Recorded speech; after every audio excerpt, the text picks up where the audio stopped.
Hey guys, welcome to Little Black Belt 91. We're back with another one. Now, you know my unpopular opinion. I say what I gotta say. But on this occasion, we're gonna be asking you guys to come up on here and say your opinions as well. So I'll be leaving a link in the description box in a few minutes. But let me just say this. I had to rewatch that scene again with KC, Anaya, Titi, and Trinity and Kada all over again. Then I went through threads and I went through some of the conversation that's been had around Love Island. Can I just say this? Some of the ladies on the internet, some of the ladies on the show, y'all are bullies. Yeah, you lot are bullies. Some of you are cold-hearted bullies. You get power and then you use it and you whip people with it. I watched it again. I was like, bro, like, maybe I'm bugging. Like, let me watch it again.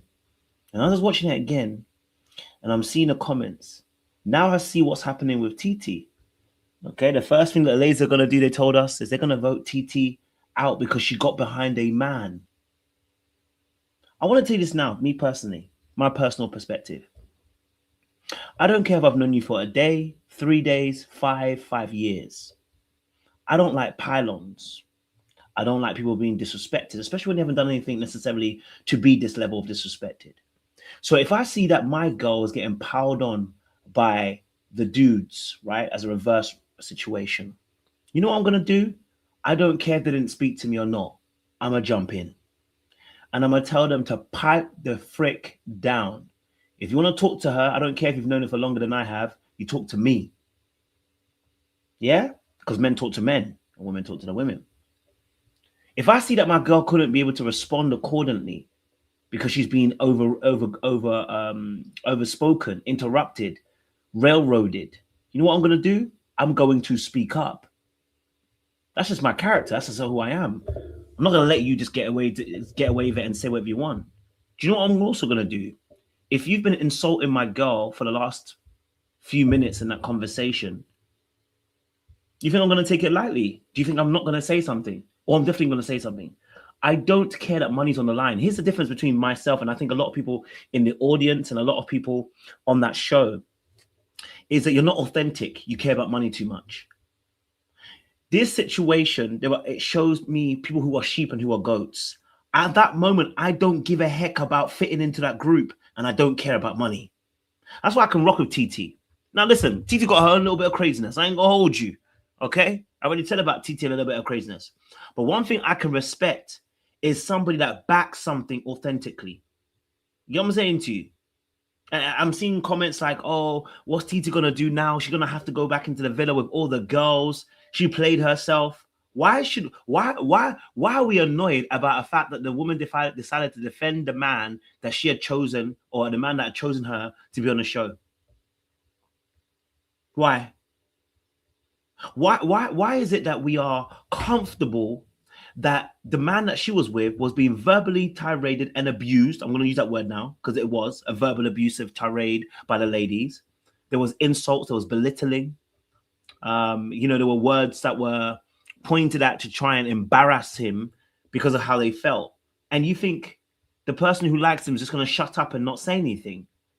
I find it extraordinary that if you like somebody, that you see the person that you're coupled up with, you like him, you're talking to, is getting absolutely harangued, and you wouldn't say nothing. And the next thing the audience want to do is, well, we're getting you out next. You played yourself. Yeah? The worst thing you could do is get behind a man. Some of you are very toxic and you're nasty. And you're showing us there's no girl code here for you. There's no girl code here for you. You're voting based on how you actually feel. And that's got nothing to do with what actually was happening right in front of you. Some of you are bullies. You're just like the people in the villa. You're nasty with it. Can't lie to you. Right? That's why now Titi's now going to be the subject of next what's going to be happening on the outside. Who does Titi think she is? Well, she thinks she's somebody who cares about the person that was getting trashed. You know, I would look at anybody sideways, man or woman, if the person you like is getting done dirty and you wouldn't want to intervene. You know what I'm saying to you? I get it. I mean, and I think that loyalty for me is important. That loyalty for me is very important. It shows me where your head is at. Again, I'm not saying Titi's perfect. I'm merely saying that I understand that you have a partner and that person is being harangued and you want to support them. So when I see some of the commentary around it with Titi, oh, we're going to get you up next, it frustrates me. Now, I actually went back to watch this. I went to watch the scene back, right? And I got a little bit of a quote unquote transcript. It's like a loose transcript, right? So I paraphrase some things. Okay. So let me give you a little bit of a transcript. Okay. All right. Casey walks in and immediately the girls say, oh, he can't even look at us. Are you dead ass? Dude is crazy. First few comments the moment he walks in. All right. The next thing is he's a stupid ass, trifling ass, actually. Then they asked Casey, how are you feeling? He said, it's a sad reaction. It's not easy to hear. And Kayla says, shut the F up. That's the first blow. I mean, the first few comments, yeah, they're not that great. But the first real blow is by Kayla. She tells him to shut the F up. Nasty, disgusting language, not necessary, because she's not even your man. Cool. This then obviously opens up the doorway, because when Casey's obviously said what he said and said obviously why he chose for himself, and Naya then goes, you know what, F you and F your choice for yourself. That's the second blow, because now we've got another direct attack on Casey. All right, cool. He's explaining that, you know, not being picked, you know, kind of hurt his feelings and not being number one, right? He gets interrupted. Okay, so then he keeps quiet because the question was to him. He was explaining how not being picked, all right, and not being picked by Anaya at the beginning. They all interrupt. We didn't know you. Okay, so he then keeps quiet and he shuts up because he can't respond to getting all of them. Trinity want to be one of the loudest as well. Okay, then the host asks Titi, how are you feeling? And Titi begins to explain, you know, we have a good connection and rare. Gets that point, and then Trinity interrupts and says, I kind of want to say something. Kayla says, yes, say something. Trinity's like, I have a question, wants to interrupt. But remember, the conversation was towards Titi. And Trinity wants to confirm the fact that obviously, why did KC say about the fact that they're number one, and then she says something. Okay, she says something which is really interesting. She goes on to say that you switched up because you said about that you couldn't explore because you were scared of Anaya's feelings. Yes, Trinity. Yes, and that tells us that the man was afraid of her feelings because her reactions were way too large. That can be classed as manipulative, even somewhat abusive. I don't know if you know that, Trinity. If you've talked about wanting to explore and you cannot explore because her emotions are too large, you don't get to now say anything about, oh, well, he should just do it anyway. Because if a man was to have a large emotional reaction, we would tell that man he's scary, he could be violent. We don't know what he can do. We're not sure. We're not sure what our good sister Anaya is going to do. We're not sure either. You have no clue. What we do know is that it felt a little bit manipulative because they were speaking about exploring, and every time he didn't speak about it, yeah, go into what you're going to do, and then start crying. Okay, right? So Trinity says that point, okay, and then at the end of it, she sneaks in another diss from Trinity, by the way. It gives sneaky. You're a grown-ass man. Okay, so we've got a little insult in there, a little shade, a little under the table hit. Okay, cool. All right. They accuse him obviously of not going after Soul because of Sincere. So now they're throwing the accusations around Trinity.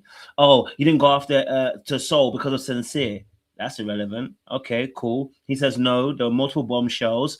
Stop. He wants to basically explain They don't stop. Trinity interjects again, and then Trinity shuts it down by saying, "We are." Titi interrupts and interjects, and Trinity shuts it down by saying, "We're talking to him." But you weren't talking to him. You were belittling him. You weren't talking to him. You were belittling him. Okay, cool. Titi's like, he has his own journey in here. And then Anaya screams, "He's a grown-ass man. He's a grown-ass man."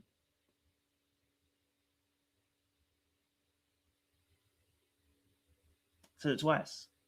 Okay. He's a grown-ass man. You're a grown-ass woman. Why are the women talking for you? You're both of you are grown. So why are women talking for you? Why is it not you, Anaya? You're both grown, right? Okay, cool. So Anaya's screaming, "He's a grown-ass man" ×2. And then Casey's actually trying to tell Titi to chill. He's like, "Look, chill, like, you know." And then Kada says, "You're a grown-ass boy. Speak the F up." And says it twice. "You're a grown-ass boy. Speak the F up." We've got another insult. Another disrespectful comment. Another disrespectful comment. Okay. Trinity says she's tired for speaking. Trinity says she's tired for speaking for y'all. I don't know who she's tired of speaking for, because nobody asked Trinity to speak for anything. I don't know why Trinity's even speaking. Nobody asked her to be a spokesman for anything. I don't know what she's tired of, because nobody asked her to speak up for anything. Who asked you? Nobody. Okay, so I don't know what that is. Okay. Titi says, "Y'all don't control me. I'm going to speak." Trinity says, "I'm not talking to you." Titi says, "But I'm talking to you." Okay. Trinity says, "But I'm talking to him though." And Titi says, "First of all, you're a little girl." And she's like, "Are you going to shut me up?" All right. And then Kayla, can't remember. Sorry, I missed out. Well, Kayla says something, whatever. And then, and Trinity says, "Buddhist girl at the club. Buddhist girl out this bitch." Yeah. And then Anaya says, "Is it the bad girls club?" All right. And then Trinity says, "It's crazy. Defending a man you've known for 3 days is insane." Okay. Okay. I mean, crying over a man that you've known for 3 weeks also could be classed as insane. But we're here. Okay. Now, here's the thing I want to be honest and clear about. The language that was used, and when I see people that defend Anaya, they don't want to address the disgusting behavior by the girls. And then we keep having this conversation about what did Casey actually do? We don't know. Like, when you ask people, and I keep saying this, like, what is it they actually did? Okay, he said some things behind her back. What did he actually say? He said you have a better connection with someone else. Is that disrespectful? You're gonna have to give me something. You know what I'm saying to you? Right? Give me something as to what making him disrespectful. Like, it's a bunch of feelings that you feel like, oh, as soon as he left Anaya, he started talking behind her back. Well, technically, he wasn't talking behind her back. He was talking with the boys, which everybody does. They talk to their people. It just so happens that we got shown the conversation, right? And all he really said was, "Yeah, we didn't have a great connection." Yeah, and also because the affection wasn't there. I've done what I've done with Titi in 3 days. What I could have done, what I've done with Anaya, I haven't done with Anaya in 3 weeks. Yeah, you know, I'm still waiting on what is actually done. But we don't get that that perspective, because again, once more, this isn't about really what the truth is or what's happening in front of us. This is about how the people feel, and that's what makes it very, very difficult and makes it tough. And that's what makes it, how do I like to say? That's what makes people, that's how people interact with the show. You know what I mean? And that's how they see things. So it's interesting to kind of go back over it. But like I said, Anaya didn't even do the job that she was meant to do. The job that she should have done is chosen Carl and be done, and it would have moved on. But no, we didn't do that. So then we're stuck, because now Anaya hasn't done what she's supposed to do, and the girls are going to have to back a situation. Now, here's my thing. I feel for Titi, but I think she'll be all right. I feel for Titi, but I think she'll be alright. And I'll tell you why I think she'll be alright. I think Titi will be alright because Titi don't give a heck about politics. You know what I'm saying to you? Now she might be out, and so might KC might be out after, and they might not be touching that 100K. But you know what I always say? Stay true to yourself. Never let money conform you. If I have to shut my mouth and be a victim to potentially make 100K, I promise you this now, I will spoil it. I won't be a victim because for me, that's a compromising of my integrity to a point that I don't like.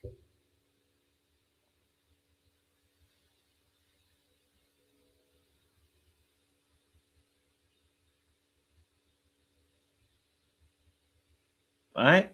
You're not gonna make me compromise my integrity just because there's 100K on the line. So I should become a victim and a victim to the bullying that's happening right now. I should see my partner getting washed with words and piled on by people, and I'll keep quiet because I wanna be a yes sir master. Yeah, because I want to get 100K. And because I want to get 100K, I'm gonna shut up. I'm gonna make sure these girls like me for the 100K. For the 100K. Really? For the 100K. I'd rather be outside, mate. I'd rather be against it. I'd rather take the hit, get kicked out, and move on. I'll build my own table. I'm hungry. Don't worry about it. I'll eat. You know what I'm saying to you? Yeah, you're not going to hang that over my head that you've got a table that I can eat at, and you're gonna say to me that you can only eat at this table when you're gonna have to absorb yourself of your own morals. It won't happen. I'll build my own table. I'll build my own table. I'll build my own table. I don't need that situation. I don't need that thing then. I genuinely don't need a thing. It won't benefit me in the long run. You know what I'm saying to you? So yeah, for me personally, as I said, it's nasty work. I don't really rock with it, to be honest. You know what I'm saying to you? So yeah. You know, it's gonna be interesting to see what happens in the next few weeks and stuff. As well. Okay, so yeah, man. It's gonna be interesting. Okay, well, I've got a little link. I'm gonna put in the chat, guys. If you wanted to have your say, if you want to have your opinion, by all means, you can click on the link in the description box and join us for a conversation. You do need your cameras on, though, guys, because you know, be like that. You know, we're on YouTube, we're not on TikTok. On TikTok, I don't mind you guys. You can have no camera, but if you want to join a conversation, we need cameras on, guys. So let's not.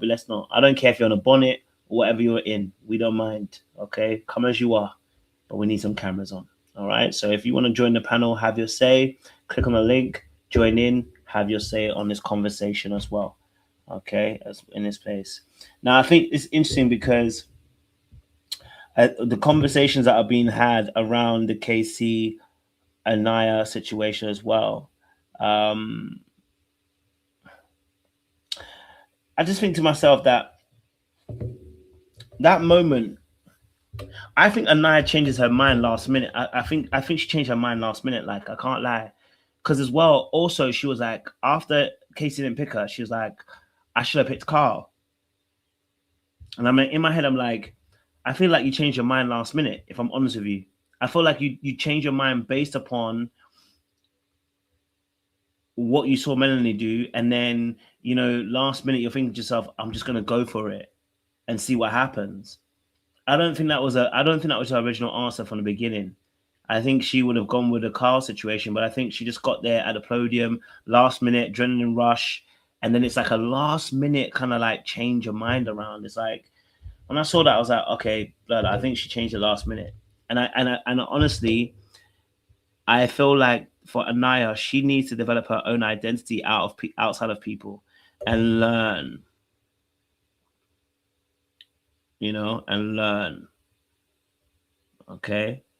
I want to see if I can get some of these. I want to see if I can get these, some of these takes on threads on what they kind of said, right? Because there's some good stuff and some bad stuff.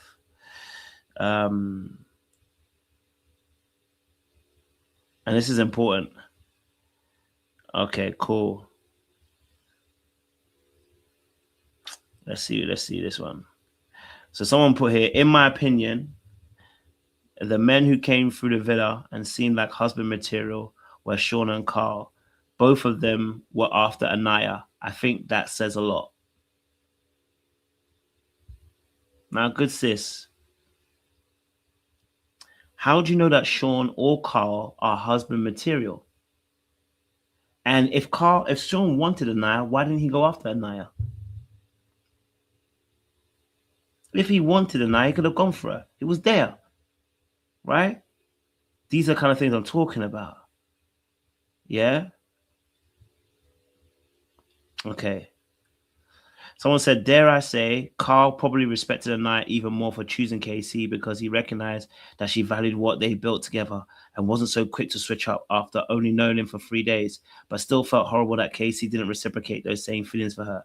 I can just tell he's such a sweet soul. I pray he gets to surprise her with a date somewhere down the line. This is delusional. I can't lie to you. That's a delusional take. How do we know that Carl is a good man? We're saying about I see you, TK. We're saying about people running after people after 3 days, and then we're talking about we already know Carl is a good man. We know Carl's a good man. After 3 days, you're not even in the villa. After 3 days, you know he's a good man, right? I can just tell he's a sweet soul. You can tell why, because he cried a little bit. Come on now. I'm not saying he isn't. I'm just saying like this is exactly what I'm talking about, right?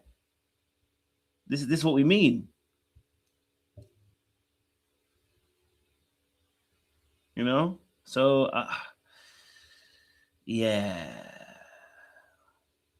It ain't it. You know. Carl maybe, yeah. I think Carl is securely attached like Caleb as well. I do think that Carl is securely attached. The way he comes across, I can tell that he's more securely attached in the way that he rocks the things. And that's why oftentimes they don't go anywhere because they're boring to people. Not because they're actually bad, but people who have got anxious and avoidant tendencies, secure people can end up becoming kind of boring for them a little bit as well. So I can get that. Let me get a person's let me get my phone. Sorry if I get somebody on other words. Oh, I won't be able to hear anything. Okay.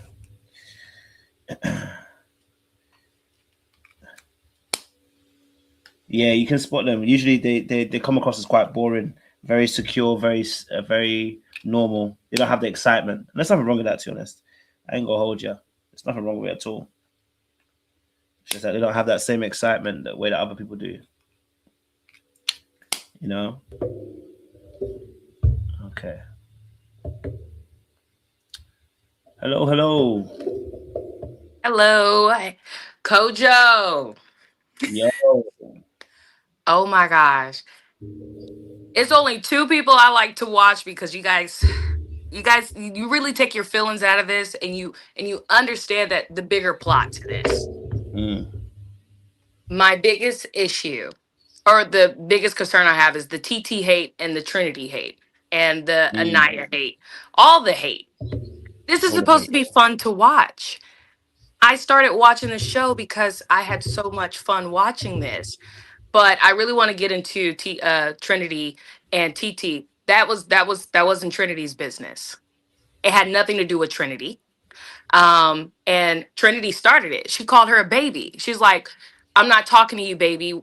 No shade. No, that is shade. That is shade. You dismissed her, and Casey's getting ganged up on. You made a great point to that.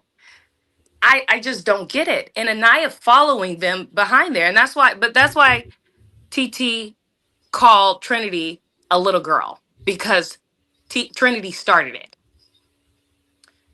I just don't understand. I want Anaya out. I want Anaya gone. She's not doing what she needs to be doing. This isn't her show. I don't even think Love is Blind. Maybe Married at First Sight. But this I liked Anaya at first, but she really wants Melanie's problems. Is just that whole ordeal at the recoupling was disgusting. Those girls, they're not beating the bully allegations. They are bullies. Kata calling KC out of his name, calling him a bitch. Like, are you serious? It was very disrespectful. But those were my main points. Those were my main points. I stopped. I was making TikTok videos, doing like recaps of the shows. I stopped. It's because it's not fun anymore. People were attacking me in the comments for for what I was saying, and I'm like, you guys aren't understanding. I wanted Kenzie out, but sorry, I got bigger fish to fry. So, No, but it's yeah. serious. It's serious. You're actually right about that as well. Especially on TikTok, people doing reviews and stuff. They are actually, you know, the stands are. I think from last season, the stands have been quite intense on Love Island, and I think it's something that's new because of maybe the newer generation that's come to Love Island. So they're quite fanatical in the way that they jump behind a character. You know, we saw with the Huda situation and the Landry and all that kind of stuff, right? So when they're wrong, they're wrong. They're gonna go 10 toes down no matter what it is. So yeah, I can understand the TikTok one. The TikTok one is quite it's got a playground of opinions and thoughts, and yeah, people don't really dialogue very well in the comment section. They kind of choose a lane, stick with it, and then kind of put the boot where the sun don't shine. So I definitely understand that perspective. Yeah. I tried shouting you out on TikTok though. They were like, "We need other people who does." I said, "Oh, you guys got to watch Little Black Book and Jesse Wu." I said, "Those are my two favorite people I love watching, and I love it when they team up with each other sometimes too." I said, "Y'all got to watch them." I was like, "Ooh!" So I did add your name on there. Thank So, you. I appreciate it, TK. love Thank you. watching you.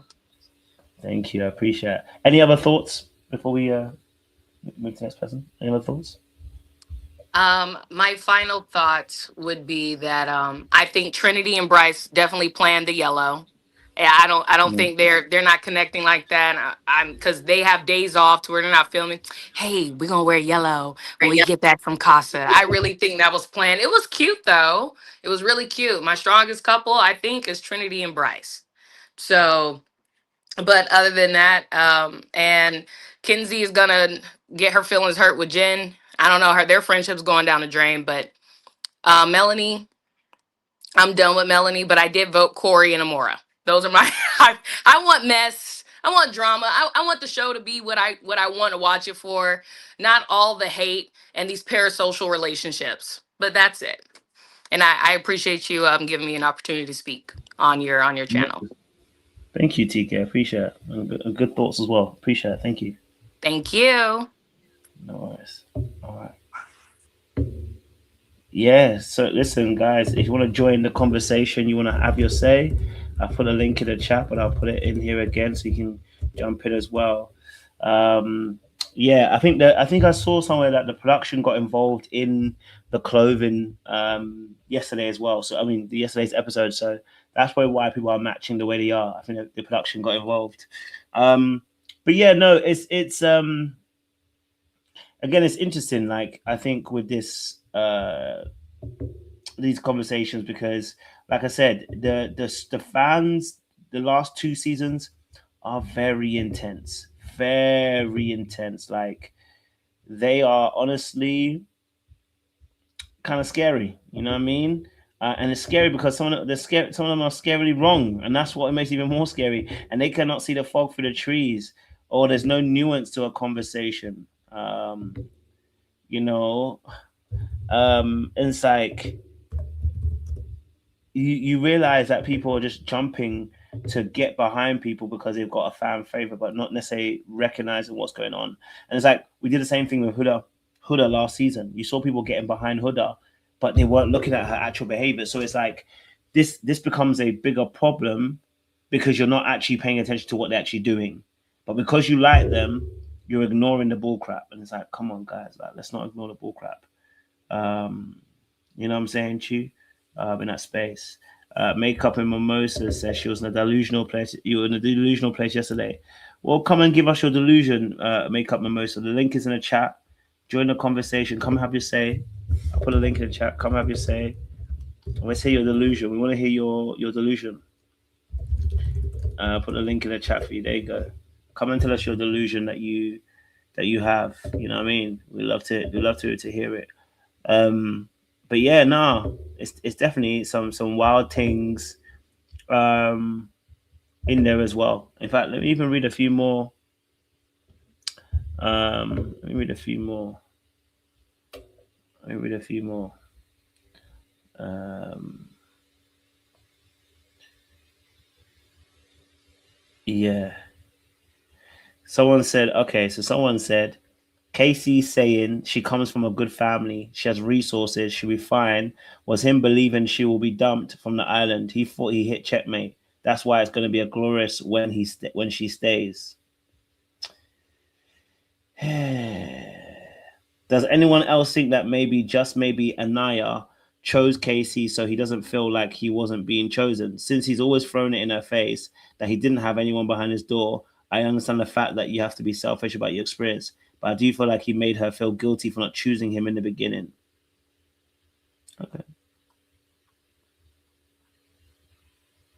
Someone says, without saying anything about the first night of Love Island, or saying anything negative about Anaya, I truly need to know why some of you defend KC.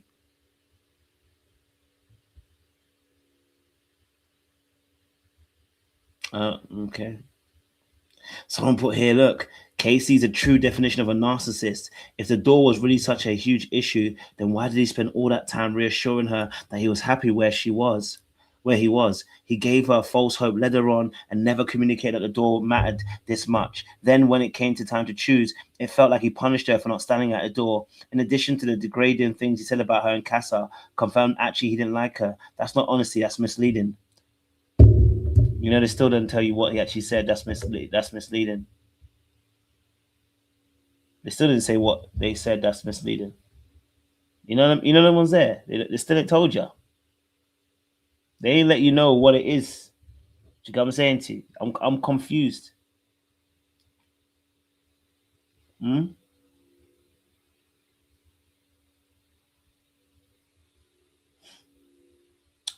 Oh no, let's see. Okay.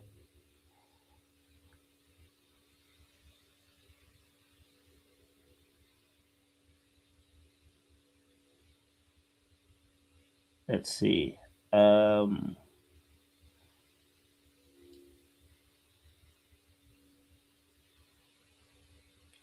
let's see what we're saying. Let's see another one. I want to see another one. I didn't say it anymore. When they beefing right before they were beefing before Casa, yeah. Yeah. They were beefing before Casa.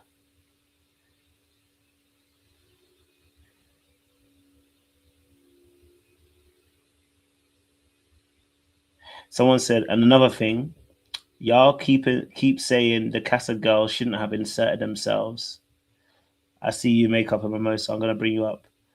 Should have inserted themselves because they were speaking to KC. So why was it okay for the Villa girls to insert themselves when conversation was between Anaya and KC? I'll wait. Make up a mimosa. You know I need a camera on. You know you can't have you without a camera. You don't have to look all dull up and dull. The light doesn't even have to be great, but just give us a look of camera. You understand? Yeah, I can see you make it with myself. The light doesn't have to be great. We don't need any crazy clothing or anything like that. Throw on a bonnet, you be fine. We ain't mad at it, bro. We ain't saying like. Um, yeah, but yeah. So people are asking when did Casey when did Casey degrade Augustus? And I'm still not sure when he did. I want to. There was a clip. Actually, I had a clip. Hold on.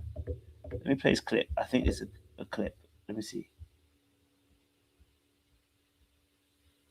I think I got a clip I wanted to play. Yes, I have one. Let me see if I can download it. Uh-huh. I'll play it for you guys. Makeup Mimosa. She says, "I never want to get on the YouTube on the camera." Makeup Mimosa. Oh, we need a camera, you know. We need a camera. I can't lie. If it was TikTok, I'd have done it without a camera. I don't really care. But YouTube, just we need a camera. Even if the light is not great, you don't have to stir up too much. Give us CCTV camera. That's fine. Casey told her to make a connection, and I copied the girls like Melanie when she's not Melanie, and her relationship is different. Yeah, no, I hear that still. I definitely hear that. Here's a video. So I'll play this clip.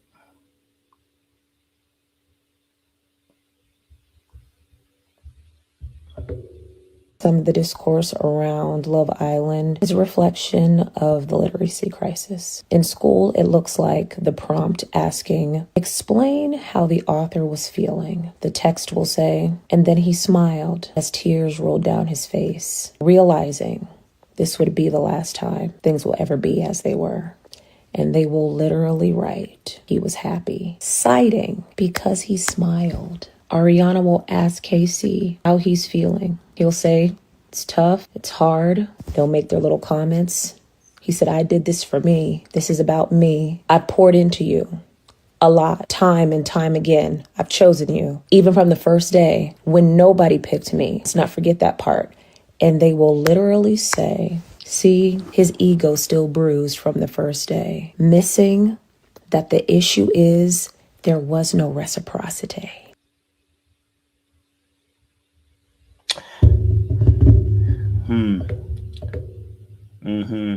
You know what's interesting too, yeah, is that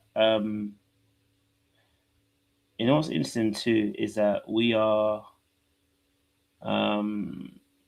someone's put a thingy here.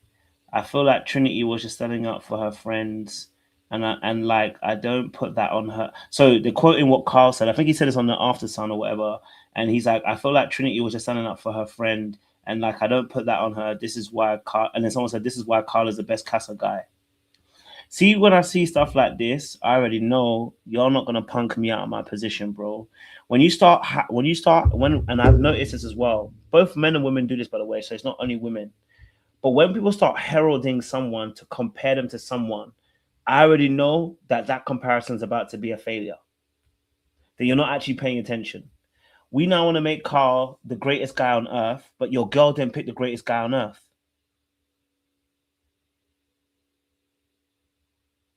You know what I mean? So I don't care if Carl said that Trinity was right for standing up for a friend. You can say what you want. If Carl defends behavior like that, you should be concerned. This is why I would say, like, sometimes like these shows expose people's mindsets. I am concerned that Carl would be supporting what Trinity did.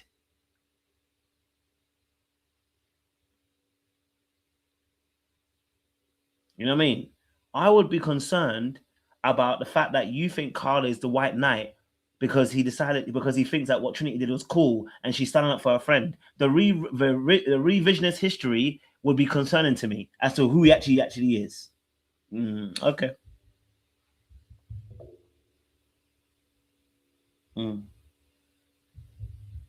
Okay. All right. You know you gotta leave that alone.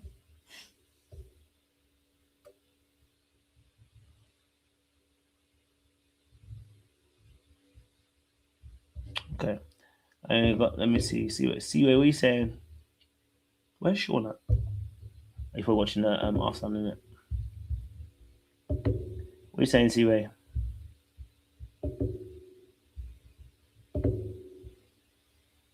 You there, Seaway?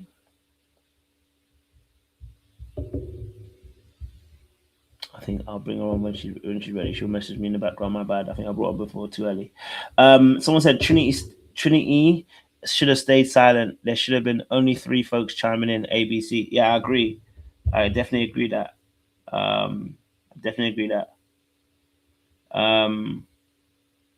Someone said y'all voted Carl back, and even though he would explore his connection with Anaya, he said his wall would be up. I'm guessing it's on After Sun, right? So on After Sun, he said his wall would be up.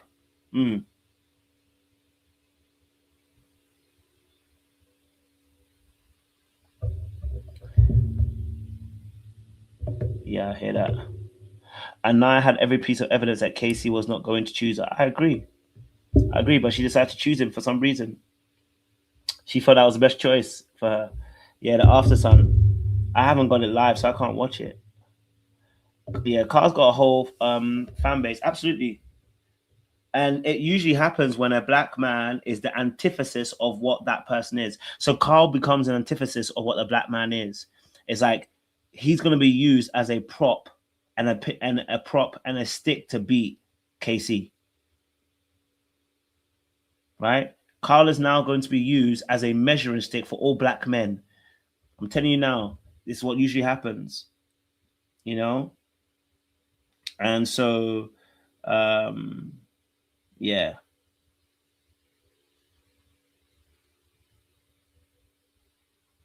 It's a bit of a mad thing.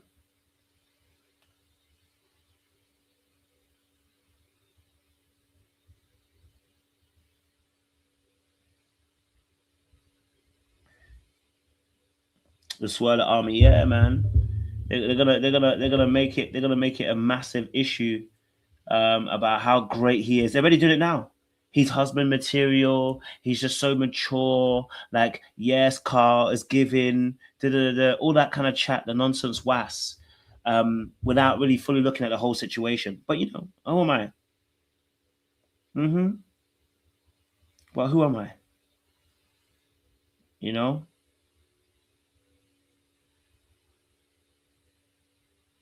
I'm looking at this after some video. Wow.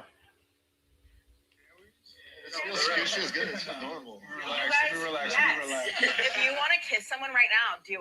I dare you. Okay, Sierra, kiss. Are you telling me so Carl just kissed Sydney? Y'all better get the frick out of here. This is who you cry. So Carl just kissed Sydney. Y'all better get the frick out of here. It's after sun and we're still kissing people. I just seen a video. Bro, have you not seen it? Listen.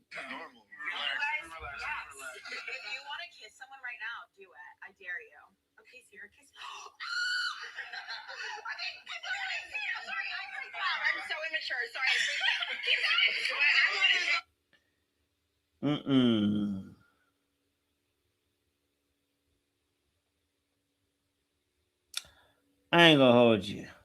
You know?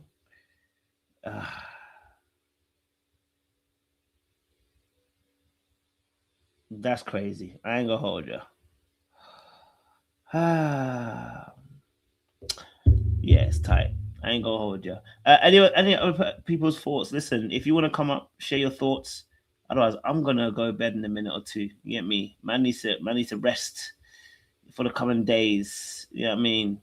I'm sure more stuff's gonna happen. If you want to join, just click on the link in the chat, and we'll definitely bring you up to have your say. Otherwise, I'm gonna go to my bed, bruv. You know what I'm saying to you? Someone said Anaya lost Carl. He ain't coming back to the villa. He's with Sydney now. Someone said, I want y'all to realize Trinity confirmed Anaya was weaponizing her tears to keep KC from exploring. Absolutely. Someone said this as well. So basically also the AI images of Titi has been going around. You know, the AI images of Titi being hench, which is just disgusting again, once more again. You know, I just call it black on black violence, but it's just nasty work. They've made her have muscles and Casey a little baby or little boy in her hand. And I just think it's nasty work because again, and I said it's not men doing it, it's women doing it to other women. You're literally putting a battery in the back of people because now we're saying that she's a masculine, strong ass person, and there's no need for it. Again, this is the kind of stuff I'm saying. It's like that bullying mentality that I really hate. I just find it's just disgusting and it's not necessary. We can disagree with all of that stuff, but as always, you know, people do what they do in it. Do you get me? But yeah. Well, go on, Sean. What's up, Brody? I'm guessing the After Sun is killing it. Yes, I was. You know me, I'm gonna be late anyway, but I was looking at a little bit of that before I came in too. Yeah, they're doing a good job with the After Sun this season. And Sierra, chef's kiss. She's 100%. She is a sight to behold, boy. Working correctly. Someone's there, yeah. Mm-hmm. No, I hear that still. obviously there's a lot that's obviously happened in the last few episodes, of course, since the last time we spoke, obviously. But the main thing that's been obviously getting people heated and riled up around here is this whole Anaya and the whole Anaya and hello MT and MTV. I'll bring you on in a second as well. Anaya and KC, TT, Trinity. But I want to know how did you see it? What was your thoughts? How did you perceive it? Yeah, I think I tried because I had my initial reaction. I was disappointed in how the whole thing went down. I think that definitely KC is better aligned to TT. I think there was no doubt about that. I think they are a better fit for each other. Where it's going to go, I don't know, because old girl is tick, tick, boom, because she showed that day one. She's so, he just better be careful that, what he's negotiating for, because I think we all negotiate in relationships like, I like this, but I don't like that. She gives me more affection, more energy, more things that I like versus Anaya, blah, blah, blah. So yeah, but I do think they're a better fit. I think it seemed like for me, he was walking with the weight of that first day of not being chosen behind that door. And he was sitting on that. And I think when you're sitting on something for a long time, it's already a dangerous position in a relationship because you're always going to feel that way and nothing's going to change it no matter what. So I think he just needed to release himself of Anaya. I think she's got maturity to do. Like, I think when I look at the both of them after I've kind of sat back and processed everything, I could see how they both played a role in the dissolve of their relationship. I was telling Seaway earlier, like versus last week when we talk about Kinsey and microaggressions and racism, where I don't negotiate with that. I'm not looking to see both sides of a white person doing white people things. In this, you have to be able to kind of see both sides because nobody is a victim in a relationship. No matter what, it takes two people. Somebody played a role in how that relationship fell apart or not working or when things go awry. I think certain situations, someone is maybe more wrong than the other, but I do think there's room to see like both sides of it and how it all played out. I think like with the whole Trinity thing, I feel like I get her point to a certain degree. Like they were the girls who knew KC and knew, the nature of the relationship. They're friends with Anaya.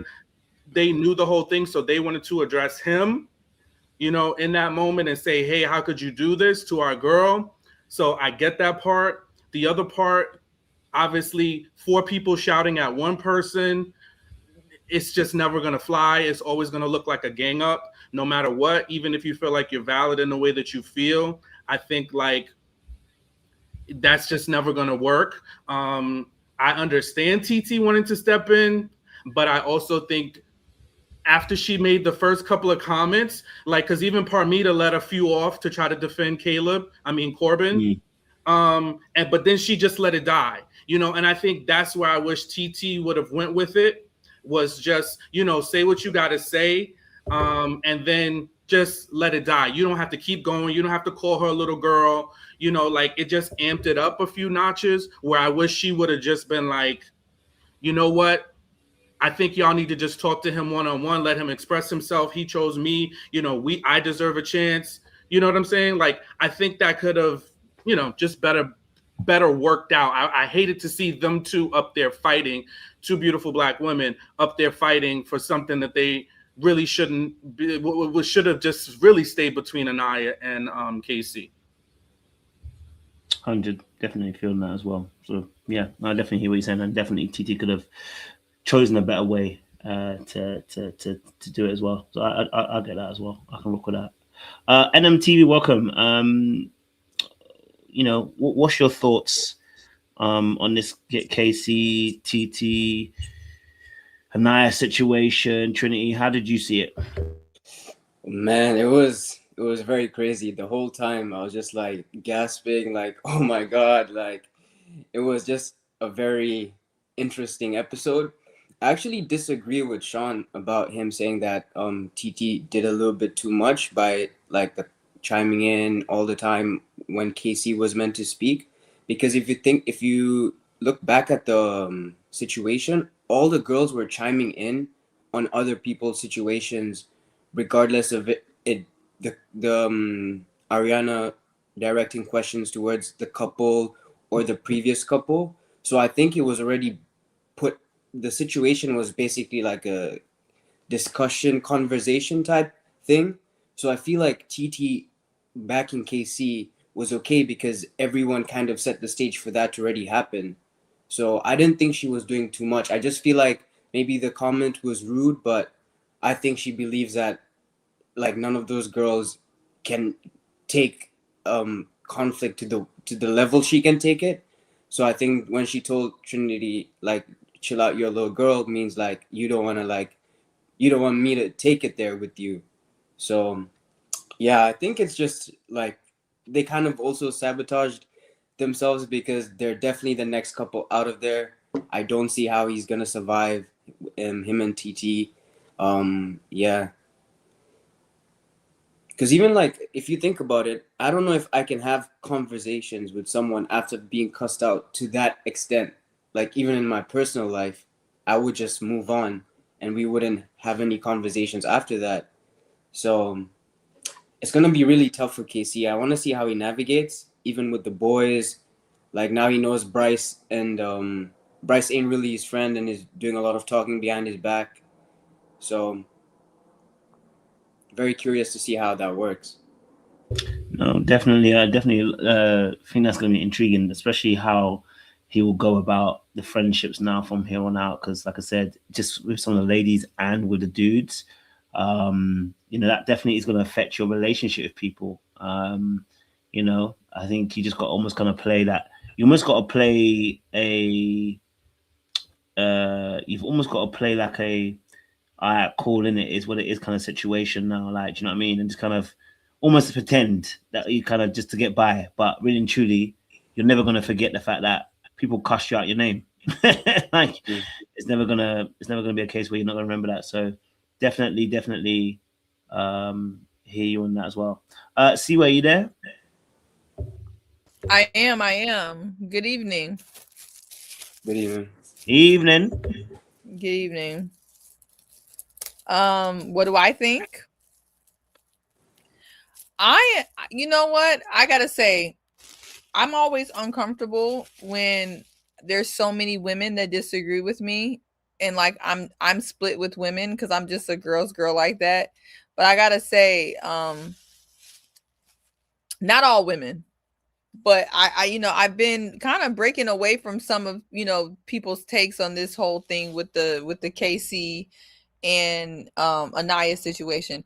I just think most people just can't process nuance, and I think the issue with Casey and Anaya, and thank you, it's just very, very nuanced. I think Casey has done things that perhaps are unbecoming, and he kind of was acting like a scorn, kind of like a scorn kid that's still mad about getting left on the playground and getting his ball taken. I mean, he has that kind of angle, but I also think that Anaya has been a bit manipulative, a bit delusional, has been a Debbie Downer, and honestly just like a kind of a drag on Casey a bit at the island as well, at the villa as well.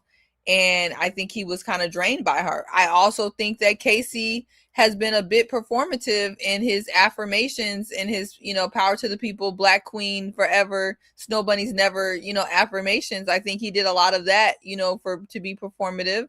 But again, I also think he was honest enough to let her kind of know what he was going to do. And her insistence on being a delusional goofy honestly bothers me as well. So anyway, like I said, I can see all of it. Like Sean was saying, I can see both sides of it. As far as it goes to the conflict, I think because people kind of have an affinity towards Trinity and all of them, they kind of looking past the mean girl bullying behavior. I don't understand why they thought it was okay to overtalk Corbin GBT, who I don't even care for that much, and overtalk KC, and think that, the booing and the antics that they display towards the men aren't going to also affect the women standing next to them. I don't understand why they don't get that. Could you know, Titi from LA chilled out a little bit? Yes, but I just felt like they kind of amped it up. And when you amped it up with a real one, you're going to get amped up back. I do think they're going to be able to bounce back because I think Trinity and Bryce are trying to scam for this 100K. And if they're playing their cards right, they're going to leave TT from LA and KC to the side. I don't think they're going to continue this beef. They're trying to scam y'all for the 100K. I think they're focused on that. And so that's what's going to be going on. But I do think it's going to be an uphill battle for KC and TT, especially if all of my fellow women sympathizers sympathizing with Anaya and her tears, they send Carl back for what? I don't know. But if they do, you know, it's going to be awkward for TT and KC.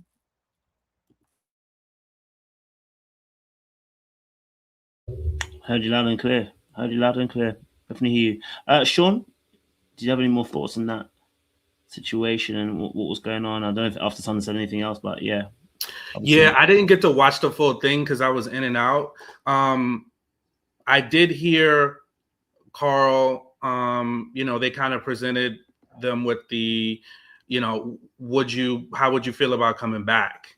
And, you know, he said that he came here all along, you know, for Anaya. He would be, you know, his guards would be up a little bit, you know, after how everything played out, you know, but he likes her. So, hey, if he's the one, and it sounds like he's probably going to be the one that they send back in, let's see. You know, I'll be interested to see how Anaya pivots, because I think we've just seen her in this woe is me kind of arc for the last few weeks since she's been on, never really having sure footing. So I would love to see how she, you know, how she responds and if she really does actively pursue something with Carl. So. How do you move forward though when you call KC fine-ish and you're just like Carl's just on the side? Like, how do you move forward after that? I mean, I guess you can, but we've seen people from Love Island come back from more than that. So, you know, people have slept with other people in Casa, done worse, you know. So let's see. You know, and I'm just interested. I'm more so, I really, not that I don't care about Carl. Like, you know, he seems like a nice enough guy. You know, we'll see how things work out. But I'm just interested to see like how things work out with Anaya. If she makes decisions, you know what I'm saying? Like if she is able to like, hey, this situation with Casey didn't work out. You know, it failed. I thought we were going to be building something, but it ain't happening. Is she going to let it go? Or is she going to keep trying to, you know, circle and orbit and hope he makes a different choice and try to navigate him away from Titi, which I would hate to see her do, because that, to me, that would be a goofy move on her part for sure. Because I see some people's takes like, oh, they think this is just a blip, you know, comparing them to Cordell and Serena, and she's gonna, you know, Titi, you know, is gonna go off, and then Casey and Anaya will get back together, which anybody in their right mind, really, nobody wants that. No, definitely. And then something that I thought about, especially after yesterday's episode, because the discourse has been that the girls are very cliquey and there's this whole mean girl thing going around. I think now that they got out the Portuguese brother because of how he moved on super fast after Beatrice left, and they didn't like that. Because remember, there was this episode where Trinity and Kata pulled him and was like, they were pretending they were kind of curious to see how his connection with Jen was going. And they were asking him, oh, do you still miss Beatrice? Like, you know, just kind of like, I don't know, like the way they positioned that conversation, it was almost like they were checking him about it. So now I think that because even their logic about why they voted him out didn't make sense in the moment. So I think they were just trying to get like, kind of do one for Beatrice, like, okay, we got him out, like in the moment that we got, because I think he was one of the few guys who was actually doing Love Island properly. So I was upset as why they got him out, and I think he would have been amazing in Casa. Like seeing him in Casa would have been like good TV. So yeah. Yeah, no, I definitely actually agree that because actually it would have been a good instant battle between him and Corbin actually in terms of Pamida, you know, and the way that he moves and stuff. So, I mean, she probably would have still chosen Corbin because, of course, that previous connection. But it would have been interesting, you know, even with the blonde girl, you know, and you know how he would have moved that because Caleb might not have got that.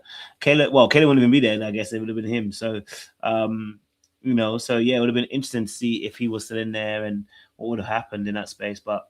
Alas, yeah, it didn't make sense why they said they wanted to send him home. Apparently, he was too lustful. It's Love Island. That everyone's kissing on his Lost Island. So that's intense there as well. Also, so yeah, something else I wanted to ask, like, why do you think, like, verbal abuse, especially, we see it on TV from women, is kind of, I wouldn't say accepted, but it's tolerated in a way that they're not checked on their behavior in the moment.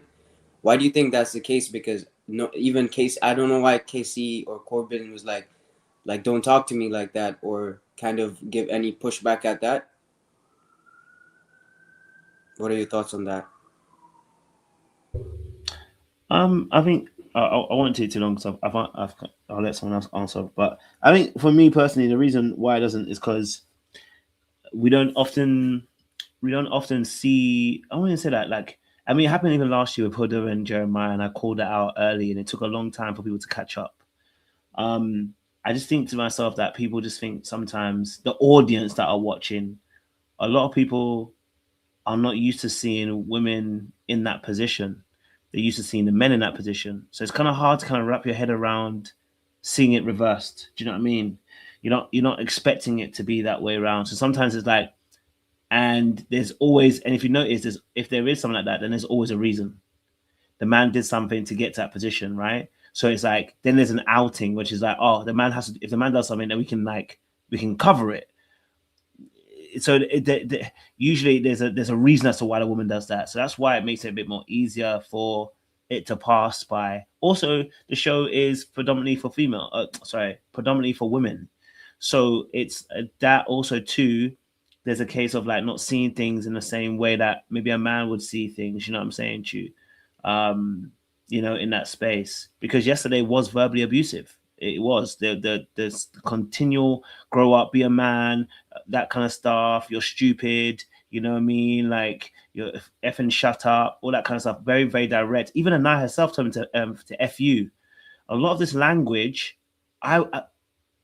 maybe Sean can correct me. I don't think I've ever used that language on Sean. You know what I mean? Like you can go and F you, blood. Do you know what I mean? Like I've definitely said some stuff to Sean. You know what I mean? I like to battle with Sean, so I'm sure I said one or two things. You get me? But like some of that stuff is just like stuff that you just shouldn't be saying to people that you care about. Do you know what I mean? On that as well. So yeah, no, look, I just think that it's harder to see because again, power dynamics. It's harder to see because also as well, it's a woman's audience, and then people don't often see it that way as well. So yeah, I don't know if Siwan wants to answer that question, and Sean can answer after because that's easier. Yeah, I think it's. I mean, let me just speak to the language at first. I have found maybe this is like just a generational difference, but I have found the language from the women in particular on this show to be a bit jarring. I remember when Soul has said that Sincere should eat her butt after she poops. I don't know why that line still stuck in my head, but I just thought that was the most vile statement that people just let go. I'm like, wait, is this how people talk? Again, I was starting to think maybe this is just a generational thing. These people are like, yeah, like I'm thinking it's Gen Z. This is just how they get down. So I was trying not to opine too much because I'm like clear because no one else was seem jarred by it. I was like, oh, maybe it's just me. Okay.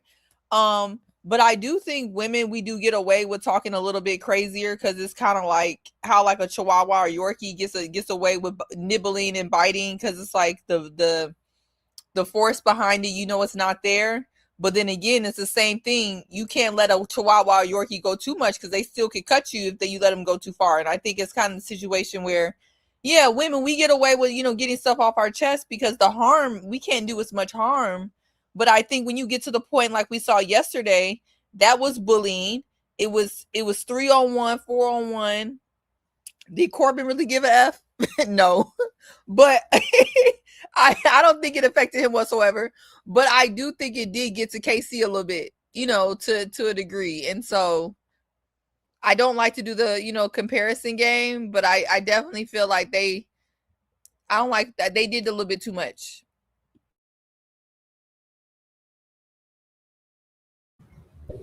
100%. Yeah, go for it, Sean. Yeah, I think I'm pretty much in line with what everyone said. I don't think there's anything else to add to it other than I think as like a subtopic maybe that what I've seen across social media and across just like society of late is women's wanting to exercise their rights in a sense because women's rights are under fire. So there is a population of women that are empowering themselves by speaking their mind, saying what they want, being unapologetic, kind of leaning into men say it, I'm gonna say it, you know, don't police me. So I think women are kind of acting out in that way, or you know, just kind of using curses and sometimes vulgarity as a way to just let loose and be like, I can say and do whatever the hell I want to, I'm still free. Do I agree with it in the way of cursing? I'm not really like, do I curse sometimes? Sure. I don't like vulgarity, so it always kind of just, you know, makes me feel away. So yeah, some of the curse words, the FUs, the constantly FU, I'm not a big fan of that. So No, good point. I think that's a good point, and you're right. There is that tide that obviously switches over to the other side as well. I just think to myself that because we're not discussing the anger, that in itself, I think would be an unfair perspective, right? We can discuss it like, oh, they shouldn't be angry kind of thing, but we're not discussing it in the most serious vein. I think it's the actions that have proceeded from the anger. You know what I mean? That language like this actually the same way that we have to and it's not about just calling women out, men do this too, right? That language to other people actually can be abusive. Like, do you know what I mean? Like, there should be a level that we shouldn't go past. It happened last season with Huda when she was calling the men bitches. And I was like, she's now stepping over that line where you're now venturing into a new territory. You know what I mean? And it should be no man, no woman should be venturing into that space where we're getting into disrespectful language. You know what I'm saying, Chu? Like, no matter how angry I am, no matter how frustrated I am, I shouldn't venture into these particular things. And I get it. Yes, yeah. Remember, said, yeah, some of us on our 30s watching 20-year-olds. That's how we actually should be telling 20-year-olds this is unacceptable. When are they going to learn this? Do you know what I mean? You know what I mean? It's the same thing with how we're telling, we're now really speaking to the fact that we have to tell young men about how they behave when they're young. Because if they don't tell them young, it's not now we're going to tell them at 30, brother, the way you're behaving is not correct. No, we need to tell them from early so that you get corrected early, because a lot of these behaviors that we have as men happens when we're in our childhood and we're out there interacting with young ladies, young women, young girls. And if you don't get them early, you know, they don't change automatically. You know what I'm saying to you? So, you know, we've all been around some gentlemen who have been very scary physically sometimes, you know what I mean? So they don't change just like that. You know what I'm saying to you? They don't just change like that. They have to be corrected. So things need to be corrected from early so that we can get ahead of the curve so that it doesn't continue later on. Do you know what I mean? So yes, people are young and they're still learning and growing. But it's just something that we should be always aware of in the way that we're discussing this as well. Yeah. So yeah, it's that's all really is. Yeah. I don't know if that that kind of soldier thing, if you want to. Yeah. Also, what do you guys think about like the video that the girls were shown about the boys in Casa and they were getting mad at Corbin and KC about like saying, "Oh, Kenzie out the window," or just making comments like that? I think that's just boys chat, regular boys chat when they're together or they're like giddy about something. Like, because to me, all of those were like jokes. I didn't think they were like done maliciously or like, oh, like fuck you. It was just like boys being like kind of boys being boys or boys being giddy about like having fun with their boys. So I don't know. That's just how I kind of saw it. I feel like they were doing too much about it.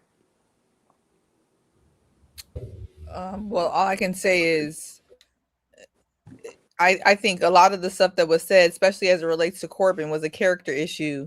And it wasn't just boys being boys, because he continued that. And I don't think anybody on here, maybe outside of Kojo, is a Kinsey defender. But even me, I can't even defend the way Corbin kind of carried on. I mean, your character is your character, whether people are watching or not. He could have just went in there and enjoyed. But if you are all up in a person's face, and then as soon as you go to Casa and you say Kinsey out the window, F her, she needs to know that. And I think that's what the producers were trying to show. I mean, you can't nitpick it, you know what I mean? Because you're right. Guys have their own conversations.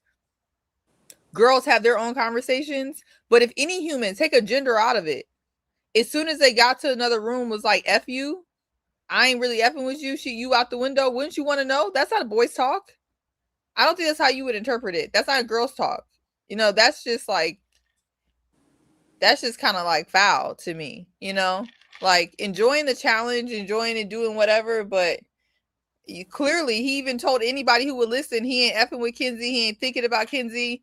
And to me, that makes you a weirdo, because you were all up in Kinsey's face until the very last moment. And then as soon as you get to Casa, you say F her, like you have some animosity. Maybe the producers are not showing us why they had animosity or why he resented her so bad. We know why KC resented Anaya, which we will get to, I'm sure. But why did Corbin act like that? We still don't know. So that's my opinion. Do you want to ask, Sean?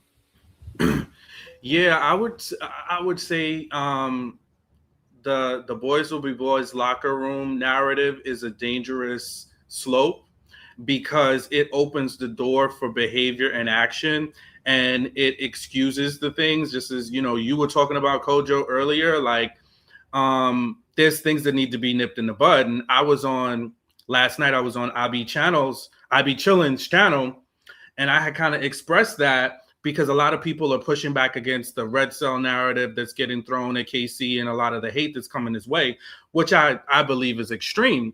And, I just came in and I said, hey, listen, I do think that as much as I don't want to go to that far, because I don't have enough information to say all of that, and I don't want to like create a narrative, but I do think some of the things that he said leaned into be it entitlement, leaned into a kind of a problematic way of, hey, I was doing all of this, I was pouring into her, I think I was owed this, and like that kind of talk, and I'm getting so much pressure in here, I'm the man now, I'm gonna come out of this with clout, like that kind of talk.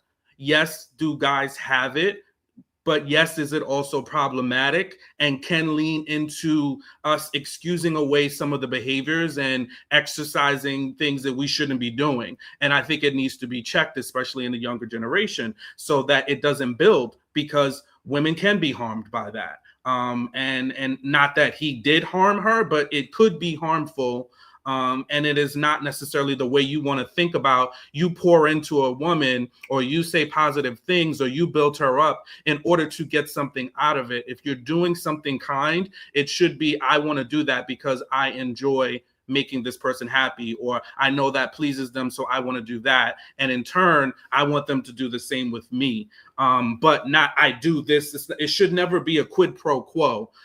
Is what my point is. So yeah, I just push back on the narrative of let's just let guys talk however they want to talk, because we shouldn't, because history has also shown us that when we talk like that, it leads to harmful things happening. It's interesting. I think with the Corbin situation,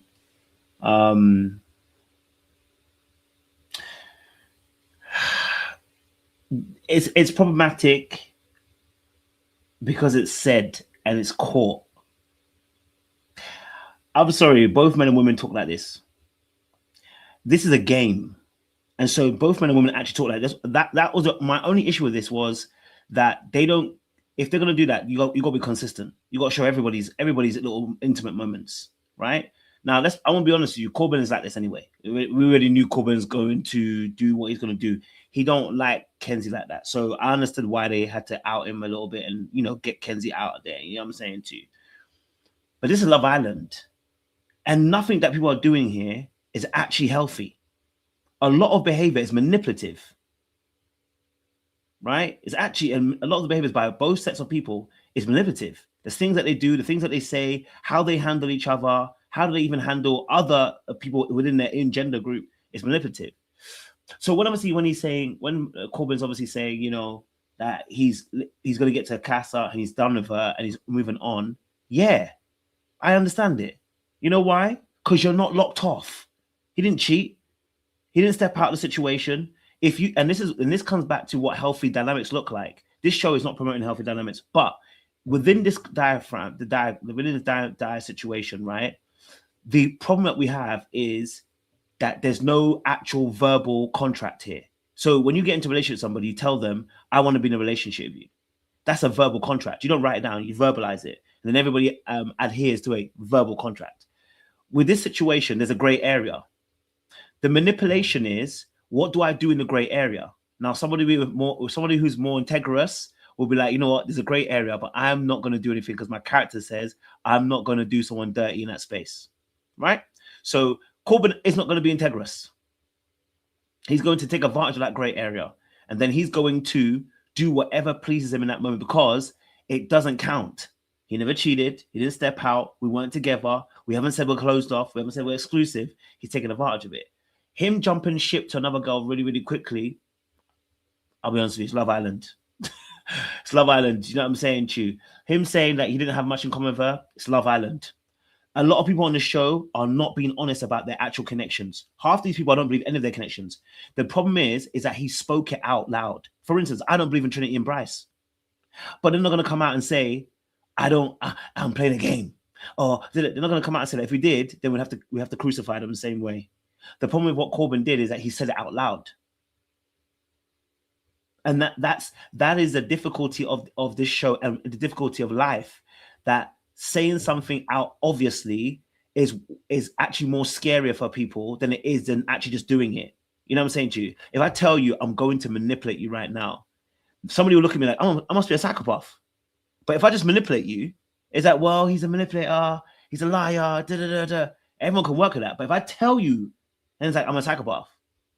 But what's the difference? The difference is I said one out loud, and it seems more premeditated. But both of them actually pretty much premeditated.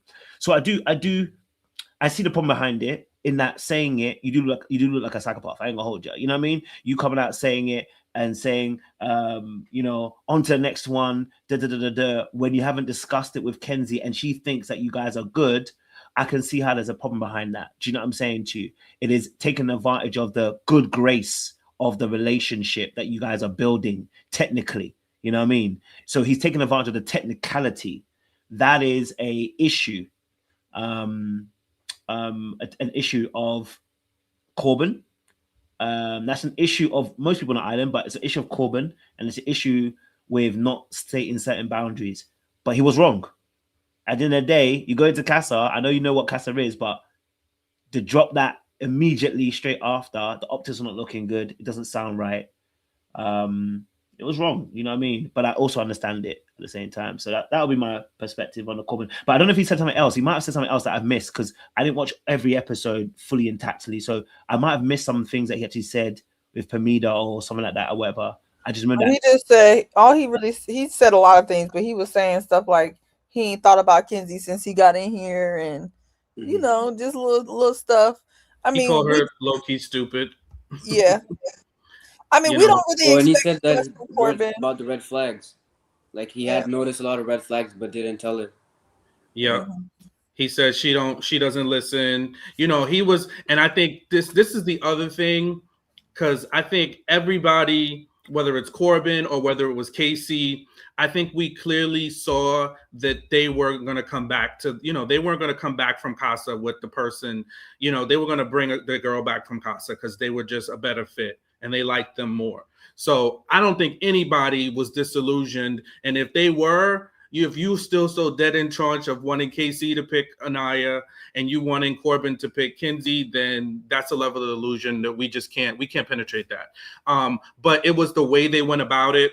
And I also think, like, when it comes back to Corbin, like, you don't have to downplay your current person to lift up the new person you're with. And a lot of people do that in relationships, and it's just a immediate red flag for me, because it's like, you don't have to do that. You don't have to like build it up in your head like, oh, this person is trash, and I'm going to give this person, the new person I'm with, all this ammunition about this person I don't like, and then now I'm going to tell them how they're better because that person was trash. Like, just build your connection. Like, to me, that would be a turnoff. Like, I don't want to hear about all the crazy things your ex did. You know, like, it could come up like, oh, this happened, that happened. But if constantly, you know, amongst, you know, in meeting, you want to tell me all the bad things that somebody did and why you don't like them, you don't have to do that.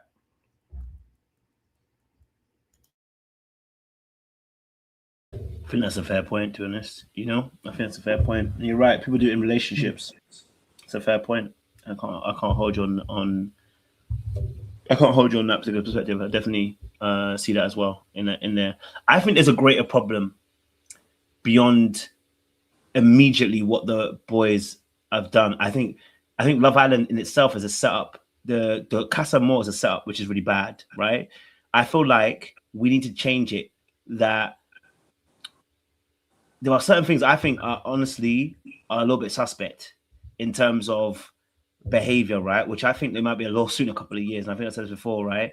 The immediate first day kissing that everybody doesn't even know anybody and people are kissing people, problems. Okay, that's number one for me.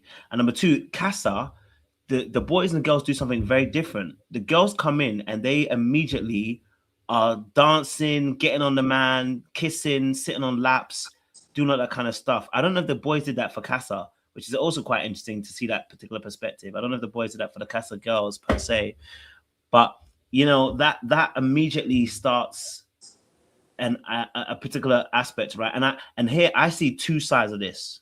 Okay, now someone might say, for example, right, you're in your couple and someone comes and dances on you, yeah, and they're lipsing you. Someone can say you shouldn't lips them. I would also say, but what if that person also is also afraid of embarrassing somebody? It's a very difficult conversation to have. No, sorry. I know someone says it's easy, but I can also see how it can easily be a case of like, you don't embarrass somebody and it's a very scary position to be in. That's number two. Number three is this. What if I don't want to kiss you? What if I don't find you attractive? What if I don't like you? Like, these are all real possibilities that are, I guess you sign up for this when you go on Love Island, but it's just like, I start looking at it now from the perspective of maybe outside of the show. I'm like, these are all testy, tasty, very murky waters you enter into consensually as well. Because you've consented, yes, to go on a show, but like, let's say you don't find someone attractive. Yeah. You know what I'm saying to you? Are you consenting to that kiss? Like, it just, and then if you don't kiss that person, then are you a bastard for not kissing that person? Especially as you're a man and you reject a woman. Oh Lord, like, you know what I mean? For the ladies, they'll get away with it, but the man, them, no. If you decide they already, if you decide you don't want to kiss somebody or you don't like it, you gonna get called all sorts of names. I think it's in a very murky waters. But again, I'm older now, so that's probably why I'm looking at it that way. When I was 20, 25, 24, it's like, oh, it's just fun, but I do see that can be a problem there. I don't know if anyone else. I think they do that on the UK version. You see people like not like skipping kisses or like pecks. I think it's just the US version that's just too freaked out. Yeah.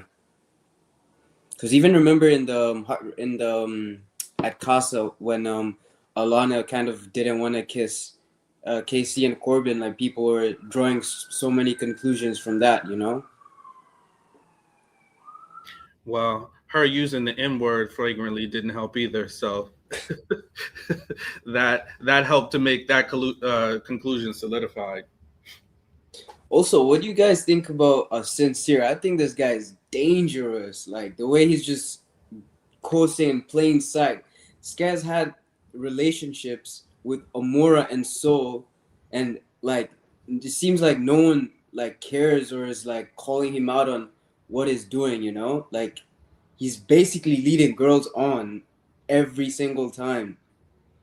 I don't know. He's like so shocking. I think he's maybe has that pretty privilege, but I don't know. I think his behavior is pretty mad.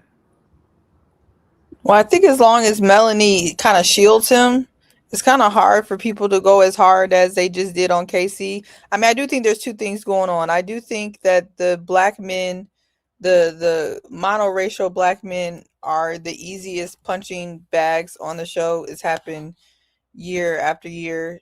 The fact that Taylor is known as Three Dreads, I mean, it's just not great. But I also I think that's part of it. But I think Sincere gets shielded because Melanie's in the way.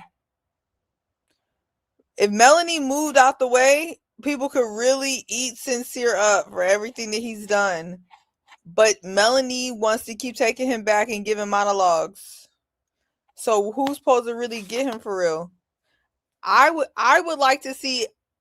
Like the way we could have tested it is if Sincere came back with Amora. It would be interesting to see if he got ate up the same way. But that didn't happen. He came back for Melanie, and she stood up there and did her monologue speech. And so I don't know. I think she's kind of allowing him to coast. What he's doing has been crazy, though. Yeah, this season definitely needs a movie night. That was going to be a really good episode.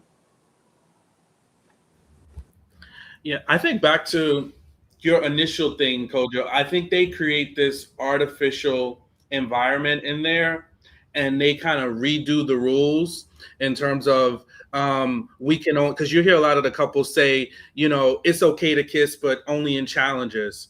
And then they kind of say like, oh, I'm gonna only kiss there. Even last season, like Alandria was somebody that really wasn't big into a lot of kissing with the people. She would be like, I'll participate in the challenges, but I'm not just gonna be kissing random dudes. So I think people are writing their own rules, but it does become a tricky, slippery slope, because if we remember with Bella Dasha in the beginning, she was when she was with Nick at first, she was like, yeah, I'm not on all that kissing stuff. And we see how long she lasted, you know? So I think like it just becomes a thing. And yeah, I think it is tricky waters, because you're putting people in very uncomfortable positions. They're cuddled up. You telling them, are you going to sleep with me tonight? Like, that just sounds crazy to me. Every time I hear them say that, you know, even when KC was talking to Titi, he was like, I want to sleep with somebody different tonight. I'm like, who does that? Like, that would never happen in the real world. You just start talking to somebody, y'all just met, and you're like, yeah, I'm about to pull this next girl. Matter of fact, I already had the conversation. I'm just letting you know I'm sleeping with her in my bed tonight. Crazy. And then y'all hip to hip, pelvis to pelvis, you know, it's just very interesting. And you can see like how people emotionally handle things, because, you know, we see Kinsey, she was ready to go, laid up, butt to cheek, you know, don't matter, you know, you couple with Corbin, she couple with gay, anybody, she's like, listen, I'm free.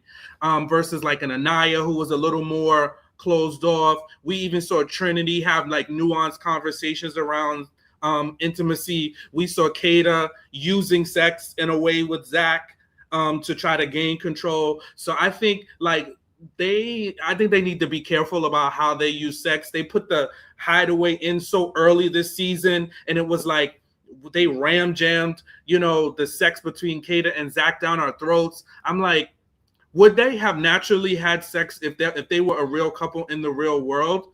I'm sure Zach he seemed more hesitant.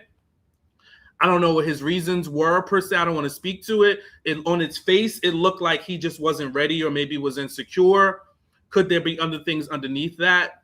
I don't know. But nevertheless, I think they just like push it, and it just gets to be too much. We didn't have the milk challenge this year, thank God.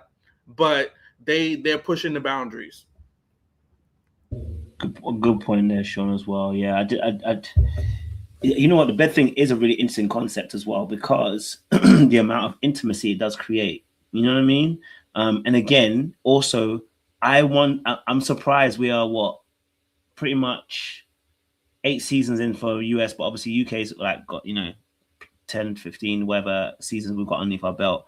I'm surprised no one has had a lawsuit or anything like that, because you're in the bed, right? And just because we agreed to be in the bed does not mean anything else can go down, right?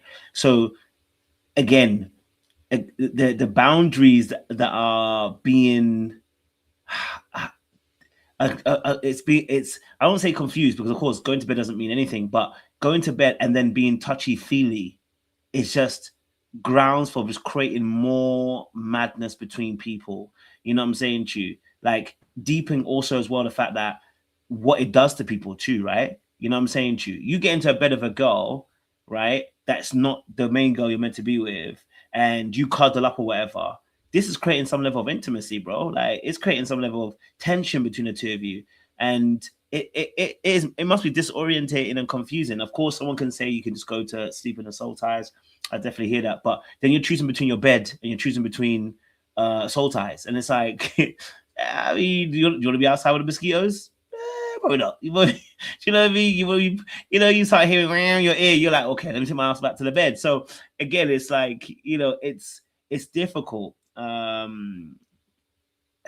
Yeah, and that Zach and Kayla situation was a little bit scary. I know we didn't talk much on it heavy. It was scary because she actually blitzed past his boundary. Like he literally said, he kind of made a comment about not going and doing stuff, right? And she blitzed past it. She literally said, "We're going to do stuff." And this is what I'm saying about it's a blurry line with Love Island and some of the things that happen. It's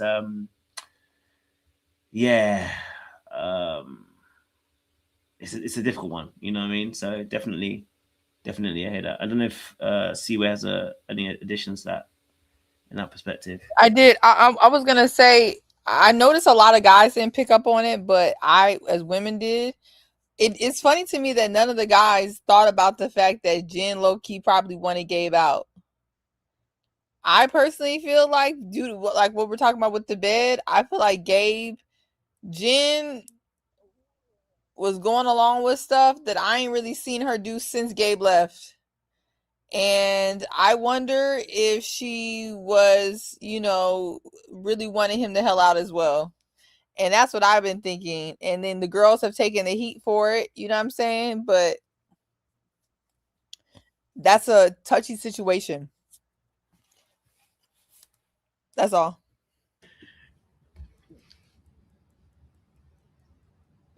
Go for it, Sean. You want to say it? Yeah, I was gonna say I definitely do. I get that, because I think what people, and sometimes and I think this Love Island just does this. It creates like polarizing conversations. And like if people are so locked in on one way, like if you wanted the girls to be wrong about it, it's going to be very hard for you to see anywhere else. And I think this conversation we're having now is better because we're like peeling back the layers and looking at some things. And Gabe was overly freaked out.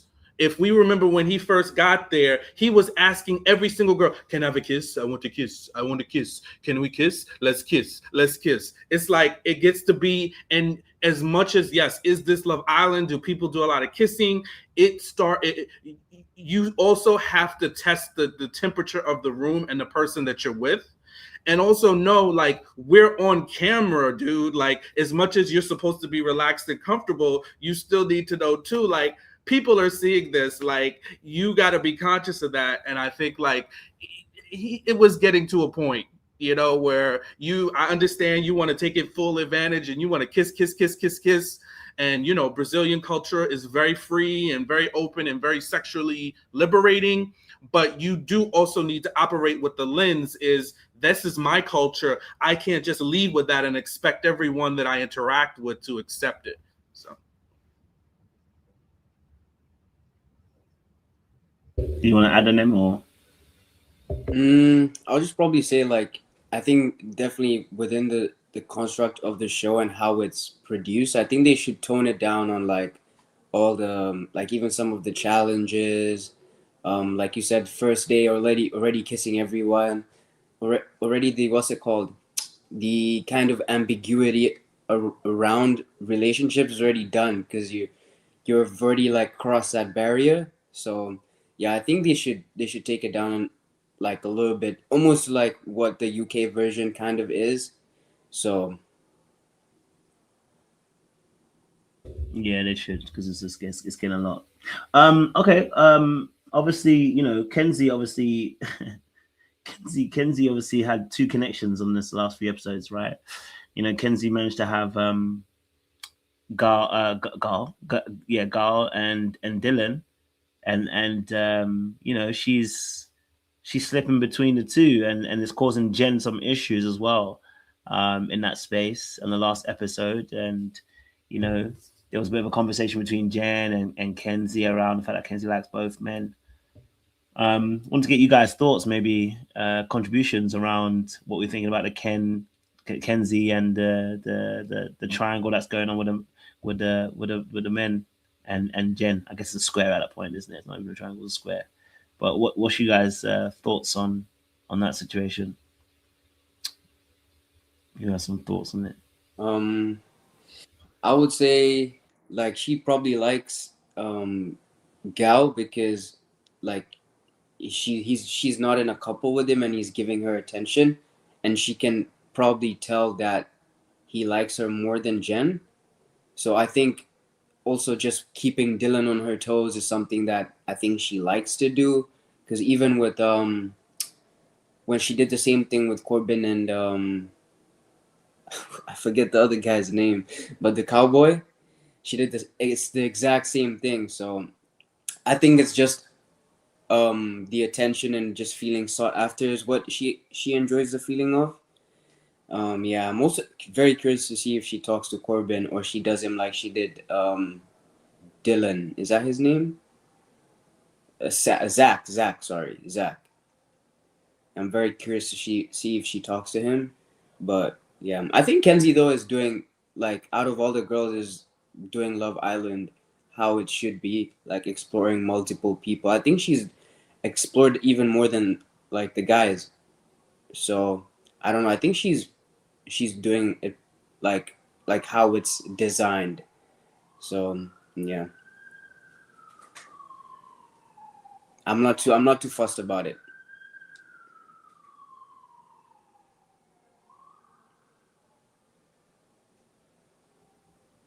Yeah, I'll go.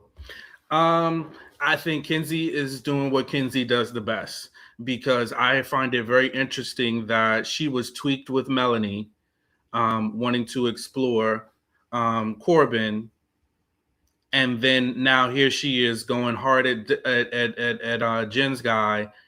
Meanwhile, Dylan is pursuing her heavily. She has said all the things, you know, we align, you're my type, blah blah blah, fill in all the blanks. But she's like, but I think I still have something with Gall too. It's like, yo, like when does it come to a point, sis? Like, just wrap it up. Like, I'm ready for her to be packed up out my villa. You know that I have been ready for her to go. We're tolerating her now because it seems like we're stuck with her and have no choice with her in the splits.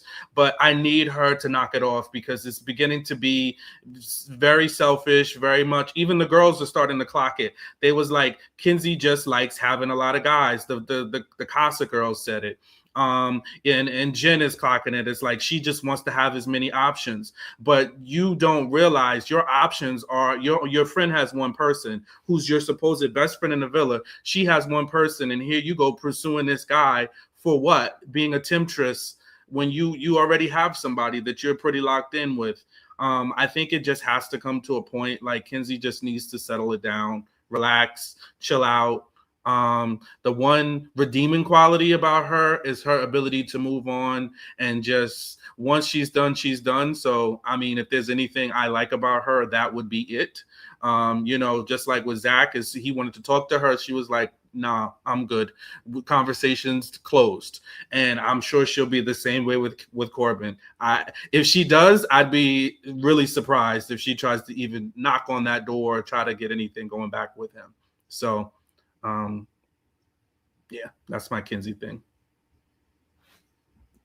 Yeah, well, I definitely got to say, Kenzie and Corbin's redemption arc, they have gone from people really wanting them out of the villa to being at least entertainment. And so I got to give Kenzie her ones and twos for that. That's a hell of an arc. I think a lot of people in this season, we talked about it not being, I think the season's not the best in some ways, but in other ways, the arc that we've seen from Melanie, from Kenzie, from Corbin, I love it. Yeah, Kenzie is definitely doing Love Island her own way and in her big way. But I do think her selfishness is great for Love Island. It's just unbecoming as a person. So I mean, I kind of can't really settle those. I'm not gonna say, you know, what you can and cannot do on Love Island. It's not real life. But the way she moving in the villa is crazy. But the fact that she be getting away with it is crazier. So I don't know. Kenzie is Kenzie. Jen got to stand up though, because Jen is another goofy like Anaya. What's his face told you? Gaul told you, if you bring me back to that villa, I'm gonna explore. I don't want to see no tears from Jen when he runs off with Kenzie because he told you that. I don't want to see. I don't want to hear, Gaul, you're a loser. You're this and that. You use me. No, he told you to your face, I'm not finna lie to you. If I come back to this villa, I'm gonna explore with Kenzie. So be prepared for that. And honestly, Kenzie's keeping 100. So if Jen gonna keep being her friend, you know, cool. That's my thoughts. And who knows what's going to happen next, because Jen might have to pair up with Corbin, because if the streets are right, Parmita might be packed up right the same way Alana was, because she's got some inward usage in her past on social media. I think they're going through the sources and validating everything. But if it comes out to be true, Parmita's about to be packed up, and Corbin is going to be a single player. So who is gonna be he? Really awkward. He's going back to Kenzie. Gravitates to who'll be open. Maybe if they, you know, depending on who they bring back from Casa, if it's Sydney or if it's Amora, maybe one of them could be an option. That might be another reason why they threw that vote in there, because they know they're working through that process. So they're gonna need a girl too for Corbin to, you know, figure it out. Well, Corbin don't want neither one of those, so I don't know what was gonna happen with that. That's not his preference, as they say, right? You know, it's brown paper bag island. You know, Corbin don't want them. Well, then Corbin might need to get a head start on packing up his bags. He may have to, because you know he don't want neither one of them. Come on now. So ain't nobody left. Kenzie's right there. Well, Jen, it could be Jen. He don't want Jen either. Or you know what? You know what he could do? Melanie? Because he's been stepping on Caleb's toes every step of the way. He could steal Caleb's blonde. You know what? He probably would. That's it. Maybe that one. That's gonna be savage, man. Poor Caleb. Caleb is gonna get packed up and sent right back to South Carolina. At least he tried, didn't it? He was like, "Well, right. I tried." Every chance. He looked at him and he was like, "Bro, every chance, you know. I can't catch a break." Yeah, I also don't think that girl likes him like that. Who? Caleb's girl? Yeah. I don't know if they like each other. True. I think they're figuring it out. I think they're trying not to force it. Crazy part is that Caleb is like a 10, and they be treating him like he a 2 in that God Dog Villa. If I was Caleb, I'd be like, "Do y'all see me? What is y'all problem?" But you know what? He's no Corbin. He's no Corbin GVT. Corbin be putting on the pressure. Oh well. And Sincere too. Don't sleep on Sincere with his riddles and his locks. Oh yeah, the riddles. His curly coiffs. He be confusing them with his hand flailing and riddles and nonsense he be talking. It's like, bro, now you want to get, he grinds my gears. Epitome, all these riddles, the puddles, the ice cream analogies. I can't take it. My favorite one is you sent me every time his hands are up, he lying. Exactly. He's like, well, so it's a lie. It's gonna be a lie. Yeah, definitely. I definitely think the girl that is with Caleb, she hates his guts. I can't even lie to you. Not even that she doesn't like him, she hates his guts. She may have what they call the RBF though, because I think that might be a little bit of her face posture. Do you know why I think that? It wasn't even her face. I mean, to be fair, she has have a bit of face, because you know they kissed in Casa, and she said it wasn't horrible. Once she said that, I said this is not gonna work. This is like when Soul said about old boy freaky boy Gabe about he can taste pheromones, and the pheromones was not positive, what she was tasting. It's over. There's no going back. That girl said it wasn't horrible. Not that it wasn't even a positive. It was like it wasn't horrible. It was like a double. Was that a double negative or whatever it is? Yeah. Like that. There was no goodness coming from that. Nobody wants to hear that. I think too, maybe because of all the kissing, and she had a couple of bad kisses, because low key all the girls have been saying Bryce's kisses are bad, so she was probably having to compare. And I mean, they say some crazy things. Trinity said Bryce's eggplant was cute. Keep it. Look, don't tell, like, if you tell me my joint is cute, just keep it. Don't say nothing. I'd rather silence. Don't tell me it's cute. I don't want to hear that. That's not a word that makes me feel anything positive. I need you to find a different word or no words. No words are good too, So. If someone called my joint cute, I'd be reading my Bible earlier than I really wanted to. I can't lie to you. I think Amora is the one who's gonna come back. Who, Amora? Yeah. I don't feel like Amora would. I don't know if she wants to come back. I feel like the other one would at least come back and wreak havoc. She has a better temperament for it. Yeah, Sydney does. Sydney gonna come in and do whatever. Amora, why would she even come back? True. Probably first, like, just to create some drama with Sincere and Melanie. When she said on what's his face, she don't want to do that. Yeah, I saw an uptime. She said, exactly. She said, I don't want to be the second character or something in their drama, the sideshow, whatever. But we all know that what people say, what people do, it's different things, because when this was before they told them that they're going to get a chance to come back. So when they presented them with America's going to pick somebody to come back, I saw all 32 of her teeth, and when asked if she would like to come back, she said, yes, I would like that. Now, if she has they didn't get into it, but like if she has her eye on somebody else, that could be, maybe that's the case.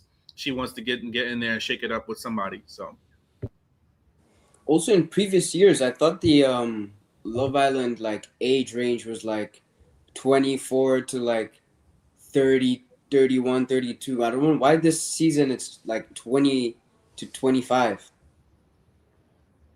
Well, they threw some older folks in there, like Sean is older, Bryce is in his late 20s. I don't know how old what's the guy that Anaya is with, the Blasian guy. I was gonna say, I think Carl is like 29. Yeah. There's a couple now that they've mixed in. Yeah, and that's another problem. Carl is just too mature for Anaya, and I know we're not used to saying that women are immature, but to me, the maturity level between Anaya and Carl is large, and I just don't even see what he would be interested in, especially after these most recent shenanigans. Because he was kind of looking at her like a sad little sister. Well, he done said that he understood why she did the choice, and the audience said what a man he is. So to be fair, he should come in there and sweep her off her feet. Right back. I know you would love that, Kojo. You love that. That would make you the happiest. He should hurry up and come and do it. You being satirical, he would be annoyed with that. No, that's his favorite. He loves that look. That's a good look. Don't stress Kojo out on here.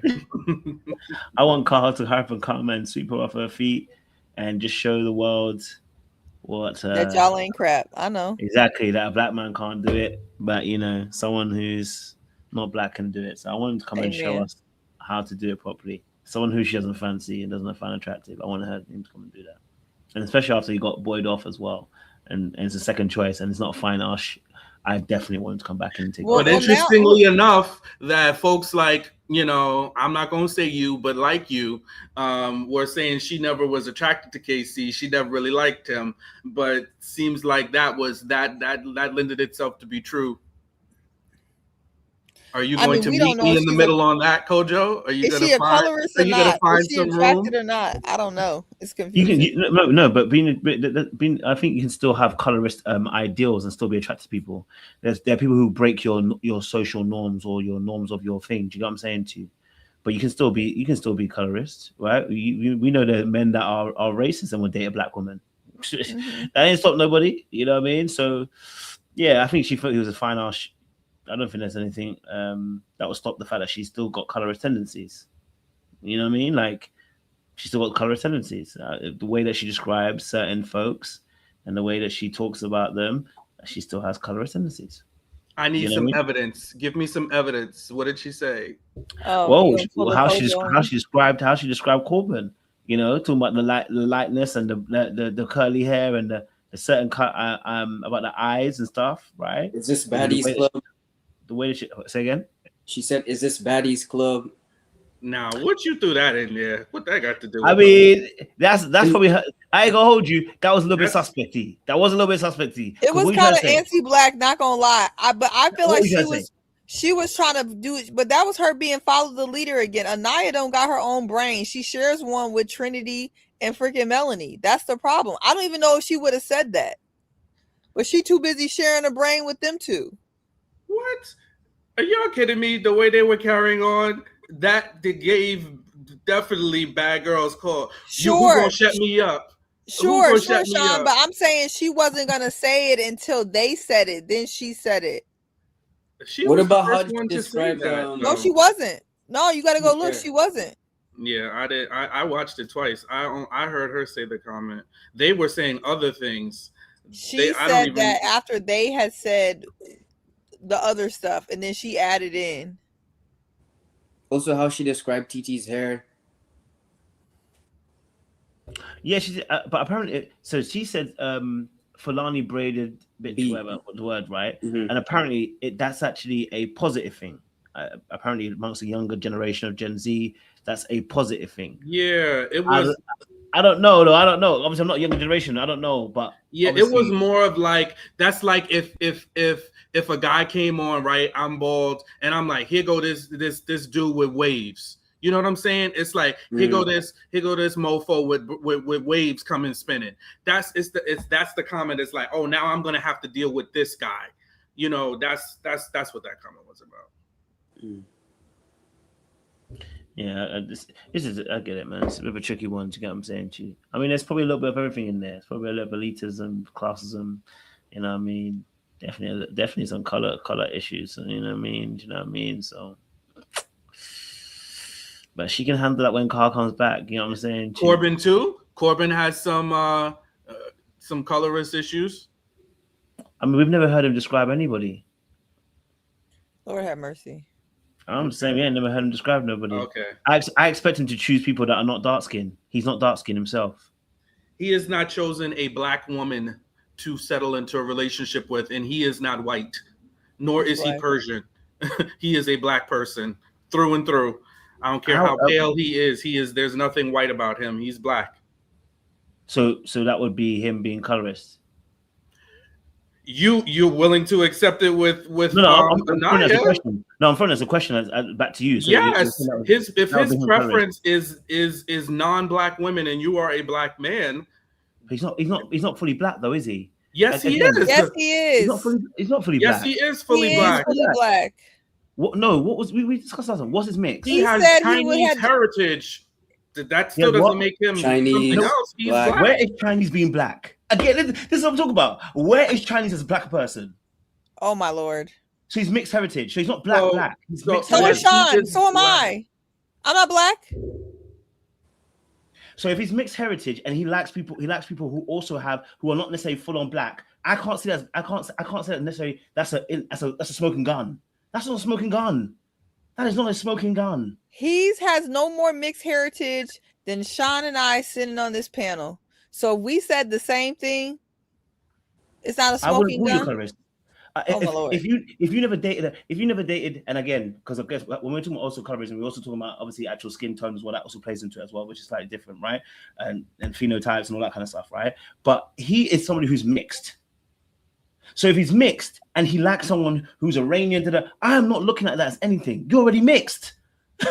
You know what I mean? But You know what I'm he is saying? But if not. you look at me, and you look at me, and I say to you, I can't. I tell you that my preference is only going to be white women, or it's only going to be then I can understand that. You know what I'm saying to you?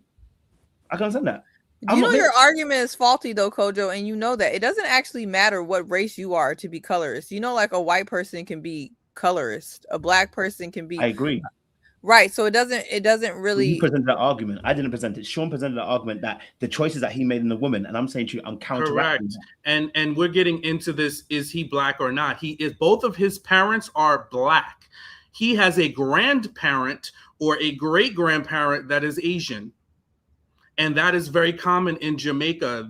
Because the Chinese went over and played their little pseudo colonialism, and people mixed. So yes, a lot of people in Jamaica have Chinese heritage, just like a lot of Black Americans have white heritage because it's mixed in there. But he is black. Okay, both of his parents are black people.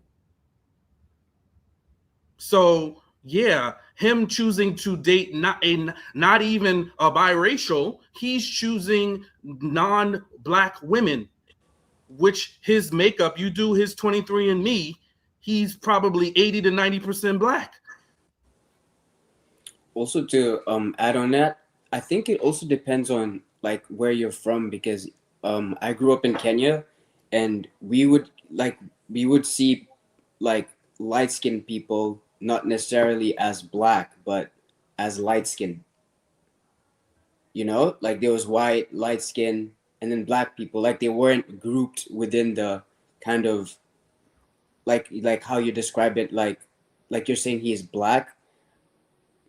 You know, so I think probably depends on kind of where you're from, where you originate. So I think it's more deeper than. Okay, so let's just humor this nonsense that Corbin is biracial. Even if he is biracial, which he's not, he would be black. He would be black, Jamaican, Chinese, whatever you want to call. Even though Jamaican's not a race, so let's just say black and Chinese.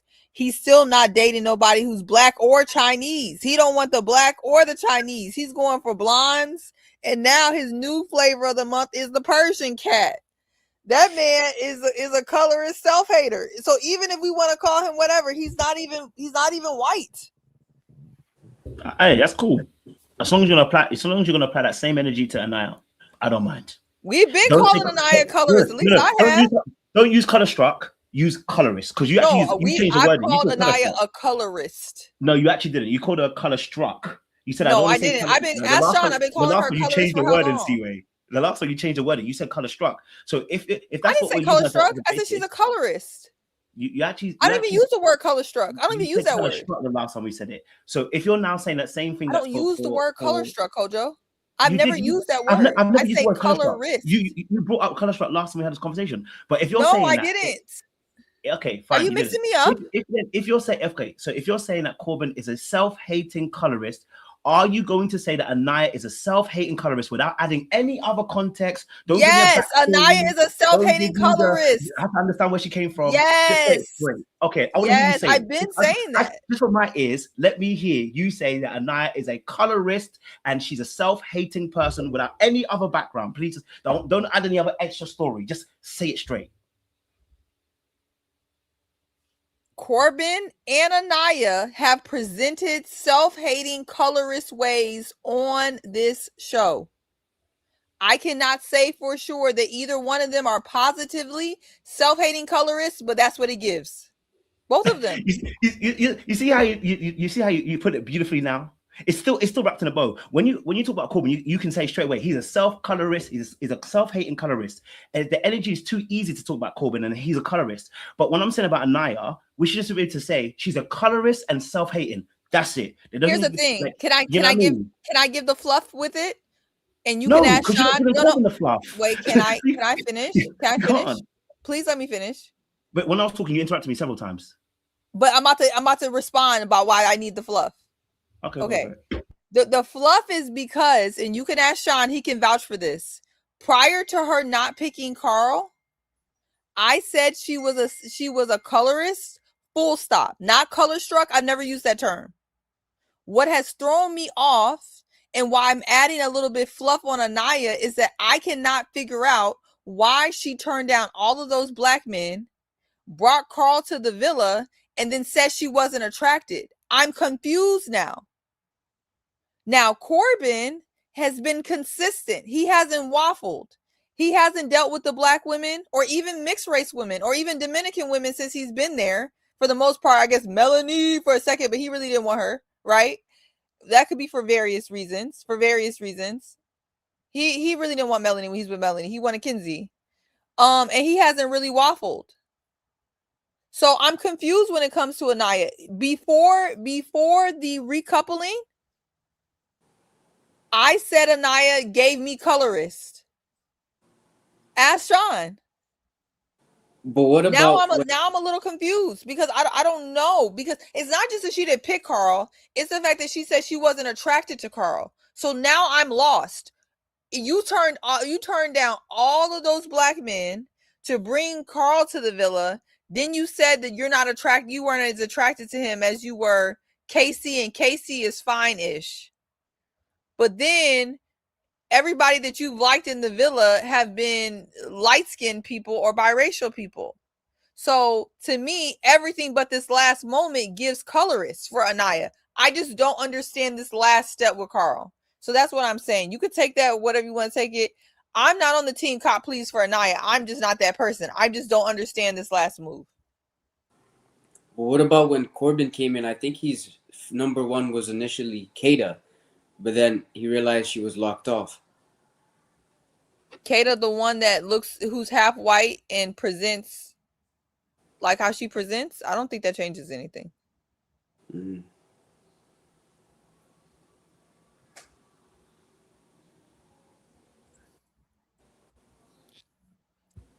Any thoughts? They said Anaya's confusion in general. She really I thought is. she was gonna say something. My bad. That's why. Sorry. Yeah, no, I don't want to circle the drain like we did with Kinsey. So, because this, I'm not circle it. No, I'm not. Because when it comes to this, I don't have like, I'm willing to see, could she be colorist or could she not? Like, that's why I'm like, and especially after the recoupling and hearing more of her comments, I'm torn. So I'm not saying it's impossible, but I am definitely seeing more from Corbin than anybody else. You know, if I had to pick somebody, I would definitely die on a hill that he is. But again, that's all I think, and I'm not going to change that he's a black man. Like, I'm not even going to stress myself and give myself a headache and upset my nervous system debating with you about Corbin being black or not. I just refuse to do that. Refuse. So yeah, that's how I feel. Oh, Letitia said that the girls picked the guys that they weren't attracted to for Casa, so they wouldn't fold. That's what people. Yeah, I did hear some of that stuff on Threads. They said they did that. Oh no, I mean, if they did that, then more for them. It's just, I mean, you know, that's a nice way of saying. I mean, I don't think we'd ever give men that grace and say the men chose these light-skinned girls all because the fact they wanted to show that they didn't want to be attracted. I'm sorry, that's too far-fetched for me. You chose the people that you liked. It is what it is, man. Do you know what I mean? I can't give them that grace on that one, to be honest. I just think it's a bit far-fetched. I can see how they can get there, but I can't buy that. Do you know what I mean? And like I said, for me personally, I just think to myself, like, at the end of the day, I just think to myself, like, we can throw colorists very easily around certain men. I just think to myself, like, if we can throw that easily, I think we should be able to throw that same easiness to our good sis Anaya as well, and not add any story to it. You know what I mean? And not add a if we can confidently say Corbin's a colorist, yeah, let's confidently say that Anaya's a colorist too. She had the opportunity to. She chose some light skinned people there, and it is what it is. The whole villa is a paper bag behavior at this particular point in time. Then everybody has to get that same label. You know what I'm saying to you? Everybody has to succumb to that. We can't just choose someone and then be like, no, you definitely colorist. And it's like, yo, like, if that's going to be the case, everyone has to get that same label, for me personally anyway. But again, yes, it's definitely Beige Island, and I think everybody could be called out on that. It wasn't on Anaya by herself to pick any of those black men. It was on a lot of them. And I have been one of the people who never made excuses for that. I was personally bothered to see all those black men sent home. I would have been bothered to see 3-4 dark skinned or brown skinned black women get sent home like that and discarded. So personally, I didn't like it. And it was confusing because all that talking that Anaya was doing, and they sent in all these strong, handsome black men. She was talking about she could play that game too. I thought she was gonna play it, and then she came back with Carl, who threw me off. Carl ends up being actually a really nice guy, and even Carl's too mature for Anaya, and even that didn't work out. So, the whole island, I think, is a little disturbing this year with some of the colorism in the whatever. I'm not a fan. What do we think of this Trinity and Bryce then? Because obviously scamming. Yep. Could it? No, but okay, I believe it's scam too. But I'm saying, could there be a chance though that these two genuinely do actually like each other? Like there is a genuine liking here because they both were upset in the fact that they both were in their own, casa, separate places. They genuinely did look. I can't lie. They genuinely did look upset. She also as well didn't want to sleep with Corey. I mean, she did kiss him first. I mean, but could it be that there genuinely is something going on? It's something that is going to be happening here with Trinity and Bryce. Could there be something genuine here? I think now, like you said, because they were positioned together, I think over time they are developing like feelings for each other. I think they do like each other and care for each other, but I don't think there is that like attraction that you see in other couples so I think this is just a show romance for them, get the bag, and then I think they've grown on each other. I definitely feel like it was a force at first. Unlike Anaya, I think Trinity kind of knew who she had to link with. Trinity, one of them girls who I already know, she knows how to read the room quick. She read the room. She knew that it was already Beige Island. And I think she linked up with who she thought was going to actually work. And she was right about that. So I'm not going to dodge her. I'm not going to knock her for that. I think that was the smart choice for Trinity. But then I think they've kind of grown and really liked each other over time.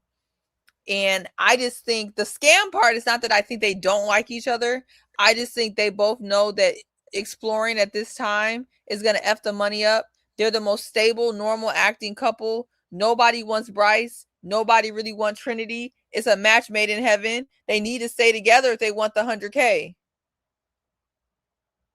That's it. No cap on that one. See, I have to agree with that on that one. 100%. Definitely here on that one. I don't know if you want to add Sean to that, Bryce and Trinity. Yeah, you know me. I'm gonna be the root for them one. So I am rooting for them until further notice. I see some Nicolandria comparisons. I don't think they're the same. I think there's a very big difference between, like, especially the age gap between Trinity and Bryce, which gives me pause. I don't like getting into the looks of it all, but aesthetically, they're just on different levels. I think Bryce hasn't even gotten much play. Nick got a whole lot of play throughout the whole time of Love Island. He was well desired and had many, many options straight out the gate. That is not Bryce. So that's why my eye is on him. Like, does he really like her? But the thing I do like about them, and this was from day one, as sometimes off the cuff Trinity can be, she's very clear about how she's feeling in the moment. And I like that. Like when he was talking about wanting to go explore Kayla, she was like, I don't F with that. So I don't see her as somebody that's fake. Could she be trying to get to the bag? Who knows? Possible. But I like her authenticity in the sense of she's always been somebody, hey, I don't like this. When she talked about the racial dynamics of their relationship, I actually loved that conversation because she was very clear. She didn't lock it in like Anaya does a lot of the times, keeps things in and just like reacts wildly. She was straight to the point, like, hey, I don't want you exploring something with me, and we have these racial dynamics going on, and as soon as somebody white comes in, you push me to the side. She, from day one, she said that to him. She was clear about it. He's also told her things that he may be insecure about. So I think there's some recipe there, but I don't think it's long term, because she's like 22, 21, something like that, and this man is 28, 29. It's just too much. There's too much in between them, I think, at this point, for them to be together for a long, long time. Definitely hear that. Yeah, definitely. And then, have you spoken on the Bryce and Trinity? Yeah, I was the first one to go. Okay, calm. Real Dope Daddy, welcome to the podcast. Well, welcome to the YouTube. What's up, brother? What's good, brother? What's your thoughts on Trinity and Bryce? How do you see them? I hate it. I don't like default couples personally. And that's, they're just a default couple. Nobody wanted me, nobody wanted you. Let's get together. And especially with it being biracial, mixed race default couple. I know what makes it attractive to people, but I personally don't like it. I watch the show because I actually like to, see organic couples come together and see how, those things play out. Two people just kind of being like, essentially becoming best friends, like Nick and Alandria, and then coasting to the end of the season and winning the money, and they not even like, y'all not actually a real couple. I personally, I don't dig it at all. Fair play. Definitely hear on that. Okay. Obviously, the we've done Kenzie, we've done Trinity and Bryce. Zach and Kada obviously got a little situation going on. Zach obviously went to Casa, had a little bit of a lips. Kada obviously broke down in tears seeing the postcard. Because she looks like she's in deep with old boy now. Zach, I guess did his little big one in that space, and obviously came back and they coupled up again, and everything was all good after that. So I want to get you guys' perspective. Like, what's our thoughts on this Zach and Zach and Kada situation? Because it's not easy. It's an interesting dynamic. These two are now starting to develop in their relationship as well, in that space as well. Who would like to take on that first? I know it's an interesting topic, this one. I ain't gonna hold you. It's an interesting one. Who? Zach and Kada. What was the question about them? I just want to get what our thoughts are, because obviously last episode we saw Zach kiss Alana, everything like that, and then he obviously came back, coupled up with Kada all over again after she was very angry about the postcard situation. Felt like she felt like that he was playing around and not being honest, and she was angry. But then when he came back, they coupled up. She was fine. She didn't say anything too tough about the situation. Yeah, Kojo, their situation is simple. Kada has low racial self-esteem. She coupled up with Zach. They prematurely bonded, and Zach really didn't even have any options to move on after that, because everybody has been booted for being racist or whatever. So he's another default. He was in the other house crying because he was left on his own, and also he prematurely bonded. And Kada, she already put on that pressure. She not finna catch multiple bodies on national TV, so it's a wrap. That's who she's locked up. That's who she with. That's who she gonna be with. Yeah. Go for it, NM. I would say I think the producers kind of ruined their story because of the hideaway. They gave it to them way too early. I think it should have even been like a date or something that they could go on, kind of similar to the one Huda and Jeremiah went on. So I don't know. I'm just bored with their storyline now. It's just gonna be them in a couple. Like, I think we're just gonna see small fights from now on. Maybe if they show movie night and she gets to see his relationship with Alana and Casa, maybe it might heat it up again. But I think now their storyline is pretty much done. And I don't see them winning either, because I don't think Zach will get the votes to kind of carry them, but it looks like Kata is like a big fan favorite. So yeah, I'm just bored about their story right now. Fair point. I ain't gonna hold you. Daddy, sorry, I know you opened your mic and I went elsewhere. Sorry. What's your thoughts on this Zach and Kayla situation? You know, is it that she likes him more than he likes her? How have we seen that situation? I think they like each other. I definitely think she likes him more than he likes her. But I think they like each other. I don't think they're the strongest couple, but I think it's real. You know, I think he like her. I think she's cute, and yeah. But I think she definitely has stronger feelings for him than the vice versa, for sure. Fair play. Sean. Yeah, I think she's locked in, and they have a very interesting dynamic to me. You know, I touched on it earlier. Like, she's a little bit of oh, I don't know what the word is for her. I don't know if it's Kojo, what is it? It's like, I don't know. It's not fawning. She's like a temptress, and I think she uses or a siren maybe in a different way though, because she also has like this rough tomboy persona mixed with the pretty feminine looks, but she's also moving in a very masculine kind of way.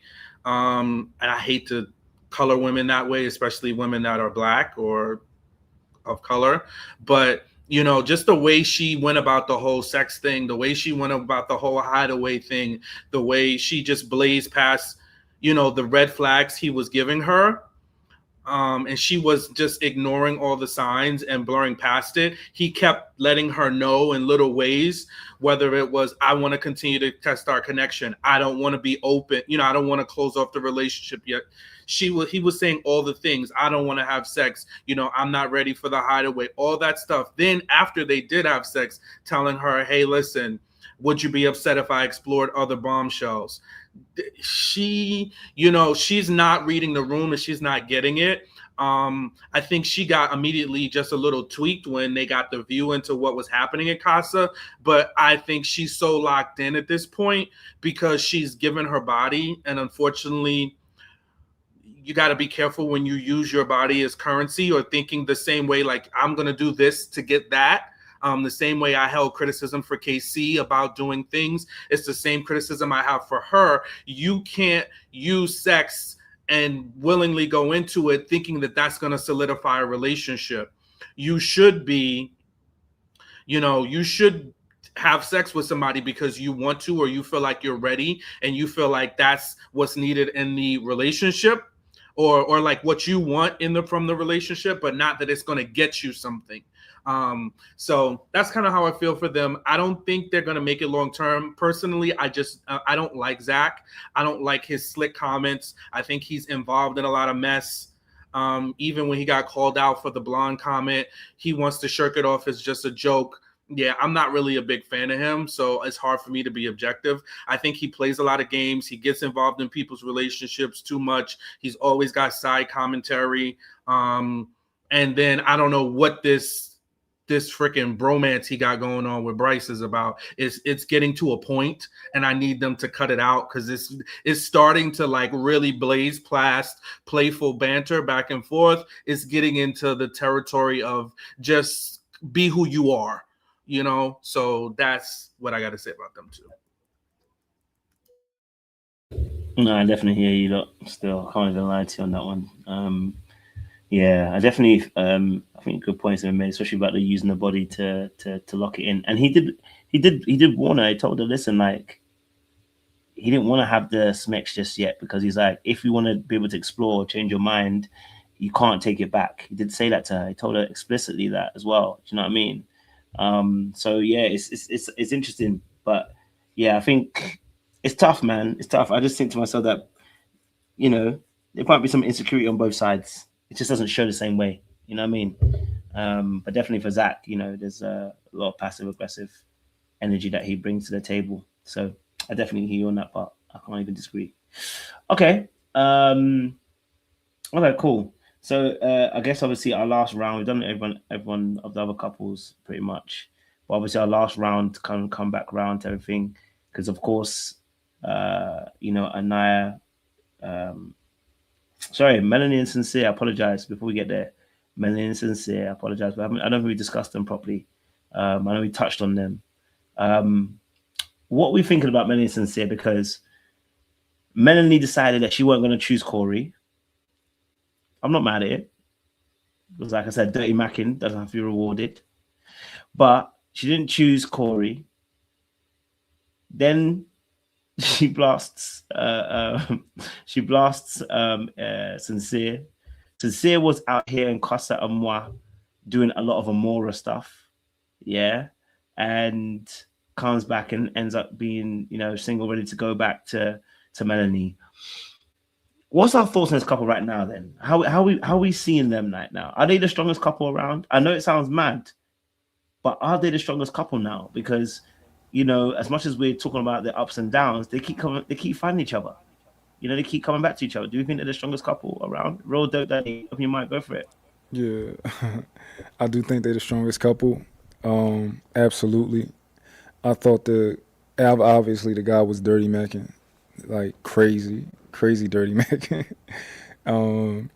And Sincere was doing a little bit over in the Casa Amor. And I do think Sincere struggles with being honest with women. Like he knew even when he was in Casa Amor, like you don't like that girl like you like Melanie. The chemistry not the same. But I definitely think they're the strongest couple. I think she blew up on him, but like most girls do that. Most girls, you could tell that she just wanted to let off her frustration, but she wasn't going nowhere. But yeah, I think they're the strongest couple, and I think outside of that is KC and Anaya, if they can get through this hump that they got, going on. So.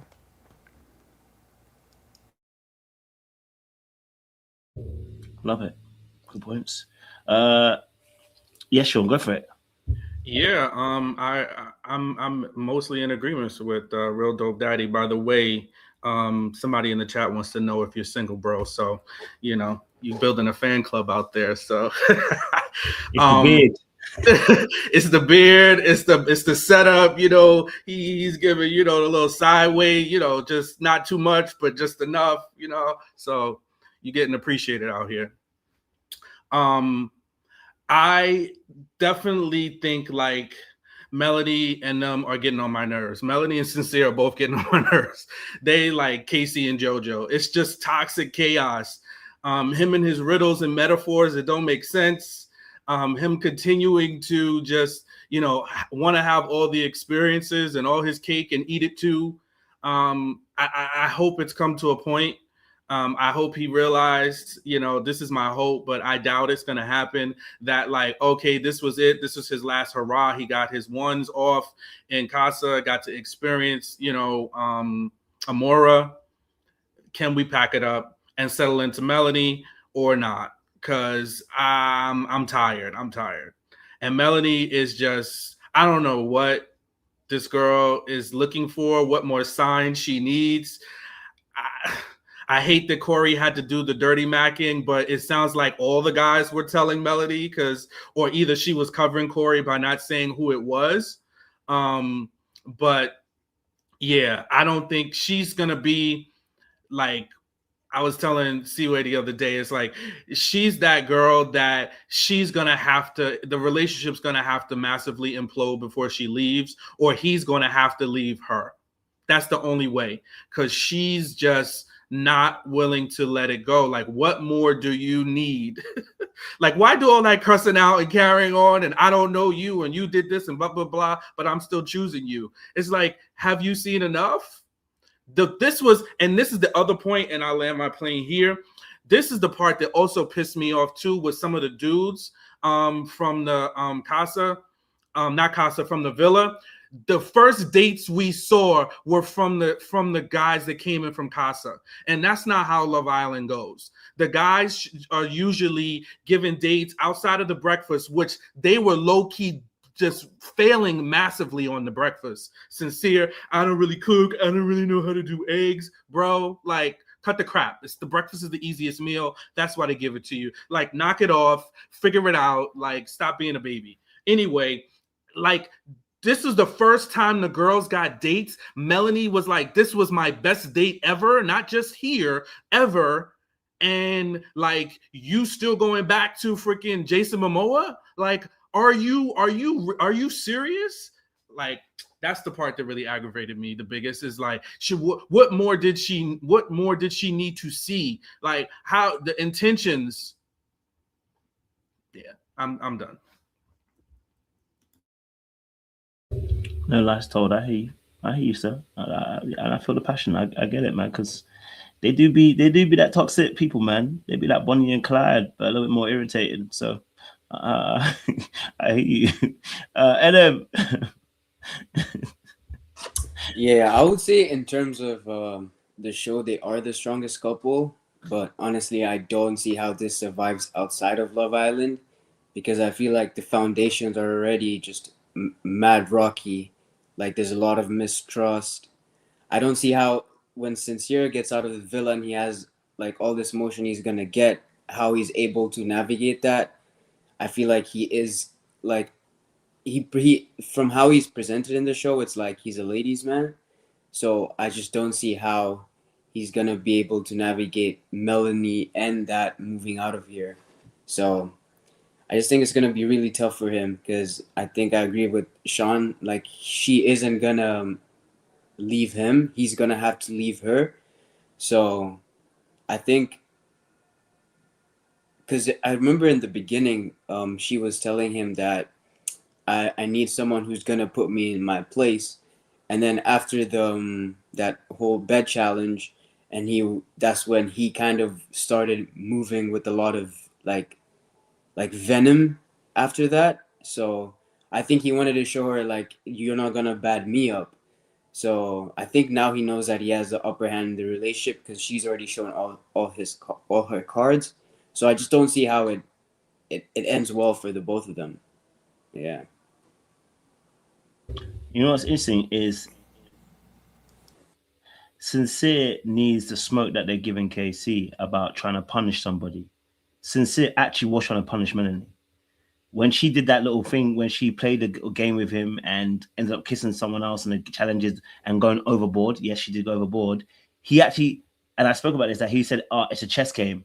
He should be labeled as the person who's punishing the person. It actually isn't KC. It's actually Sincere.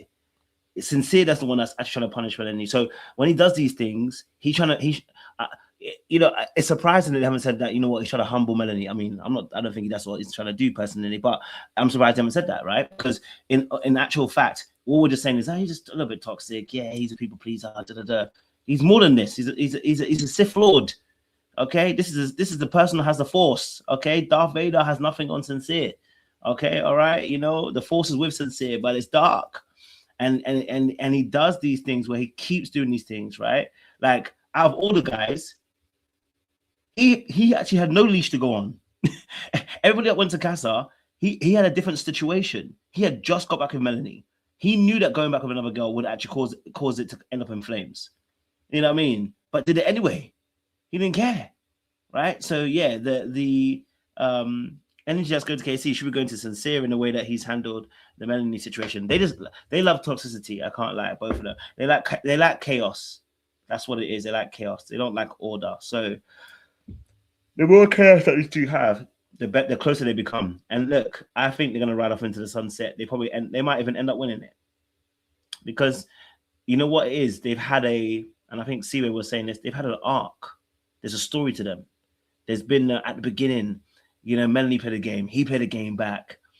They lost each other. They found their way back again. They lost each other. They found their way back again. He parted off soul for her. Like, they actually have a story. You know what I'm saying to you? Like, stories are not always clean. Sometimes they're a bit messy, but there's a story. You know what I'm saying to you? Beginning, middle, and end. And for them at the moment, I know people might think, but they're all over the place. They are, but it's like, you don't want to see them. You don't want to see it continue, but you want to see it continue. It's a train wreck. You know what I mean? You want to close your eyes, but then it's like, but I want to see. So yeah, it's gonna be interesting next few episodes. See what happens. Maybe they won't. Maybe they will. I know a lot of people are saying, yeah, Trinity. Someone said, yeah, Trinity already won, but we'll see. We'll see, because yeah, there's lots of things happening. Yes, Ro, Daddy, you go for it. Yeah, I was going to disagree with the one guy, NM's point when he said that Sincere might, with all this attention, he might struggle with that. I don't know, because Sincere, I'm pretty sure he was a good looking guy before he came to the Villa, right? I'm pretty sure he had to deal with women and having options potentially before he came in. So I'm not sure how that'll work, but I definitely, if Trinity and Bryce win, I'll be so disappointed. I get it. I get all the women like Trinity because she clocks people's tea, right? I get they like that about her, but like, well, how about a real couple? I really like Casey and Anaya. I like Casey and Anaya, and I have to find myself reminding myself to tell myself that he's young, right? He's only 23. He don't necessarily handle things the way a mature man would. As far as going about, if you want to explore, say it a little bit more with your chest. If that's really what you want to do, don't allow her to hold you back with her the way that she acts when you attempt to explore stuff like that. But at the same time, even when you got back and you knew that she was hurt, not responding defensively, let her say what she has to say because she's hurt and she feels a certain way, and it's rightfully so. But I really like Casey and Anaya. I think they can get through this. I wish he would reassure her that you didn't bring that girl to replace her. Instead, you brought her to test your connection. Because in her head, she's getting replaced immediately. But yeah, that's my favorite couple is Casey and Anaya, and also I do like Sincere and I like Sincere and Melanie, but I hope one of them win. I hope it's I don't really like any other couples really. Fair play. Did you want to say something, Sean? I was surprised by that take. I've heard that, and before you came on, Doe Daddy, I feel just the way saying that name. So I'm gonna have to come up with some initials for you. RDP. I'm gonna call you RDP. Bro, I was thinking the same thing, bro. It just you catch yourself, Daddy, and you is like, whoa.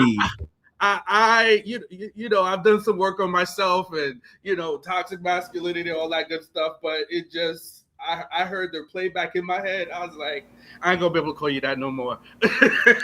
just call me Dope. No, call me Dope. Oh, no disrespect, but I can't do it. But I've heard people say that they think Anaya and KC could come back from this. And prior to this, I was rooting for them. When we had this very last panel, I was rooting for the big time, and I was the only one up here rooting for them. So what I love it, but I think that comes to a point in a relationship where the damage is done and you can't go back. And I don't see him turning that corner. Titi wouldn't be the woman that he's going to be able to do that with, because that villain might get turned upside down if he tries to make that pivot. So maybe 6 months from now, they get out of the villa in this compressed fishbowl that they're in. And maybe, just maybe, they have honest conversations and both admit things. Because I'm from the school of thought, like, they both did things. Like, I don't think it's one person more than the other. And in terms of their relationship, the way it devolved.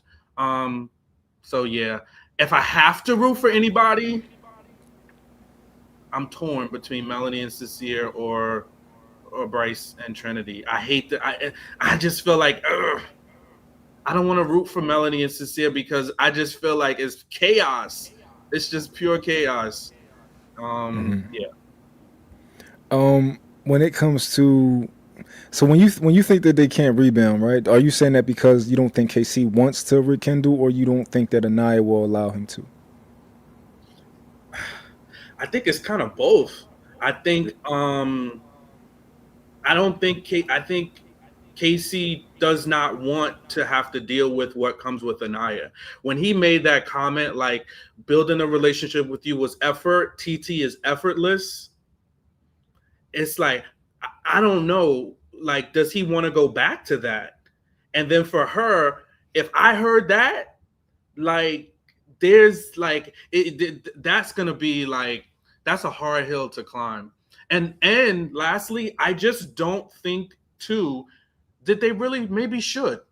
I think they're two different people. And Casey mentioned this too when he was talking about TT and reflecting on she reminds him of home, like his aunts and his mom. I think socioeconomically they're very different. Like Anaya grew up very privileged and Casey not so much. And some people can make that bridge that gap and make it work. I don't think Casey is willing to take on that. And also deal with some of the other things relationally they have to do. So yeah, interesting. Oh no, let's you get in there. Go ahead. Oh, I was just trying to add on to what Sean was saying. Like, I feel like there is no way back, because I also feel like he didn't appreciate the fact that he wasn't controlling the pace of it. Like, even his comment about calling her grandma, I think he felt like the relationship was progressing at her pace and he had no way to influence that. And you could see even towards the last few days before he was going to Casa, he looked like really fed up. Like, even he wasn't willing to like have any more like conversations, or he was like I think even in Casa he said that he made a few comments about having to deal with issues when he's with Anaya. So I feel like he's not gonna go back. I think there's no way back from his side.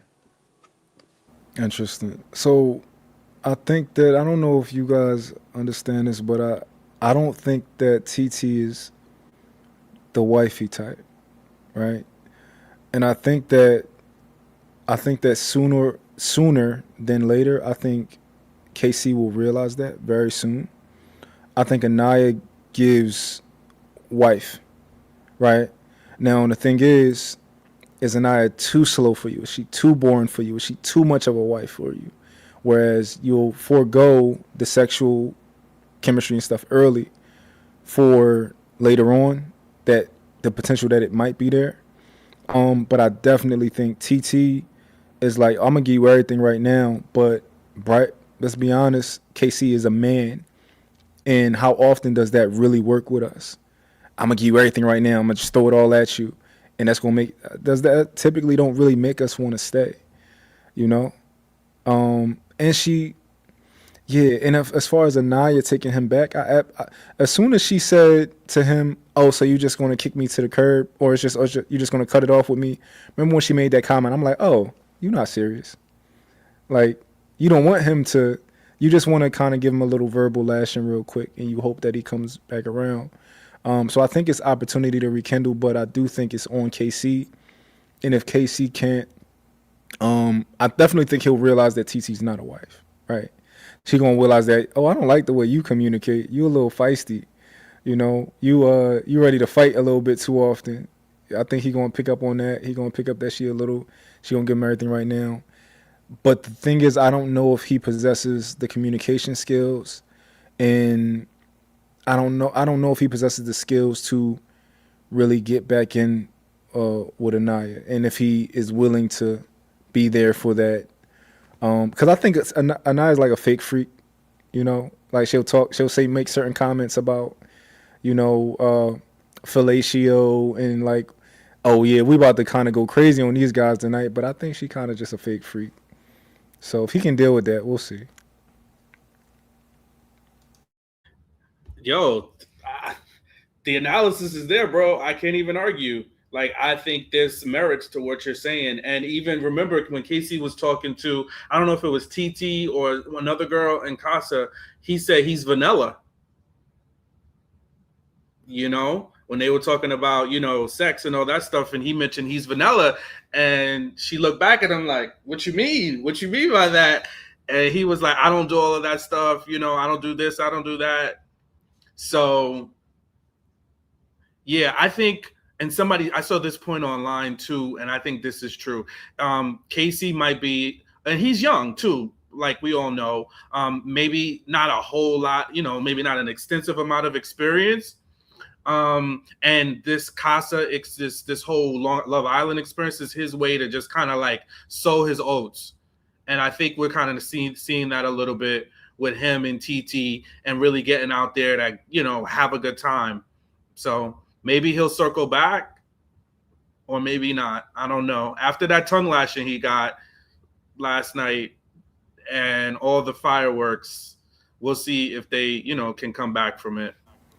How do you guys feel about what happened between Trinity and Titi? I see a lot of the comments online. All of the girls are on on Trinity's side, but I side with Titi. I think Titi saw him getting ganged up on.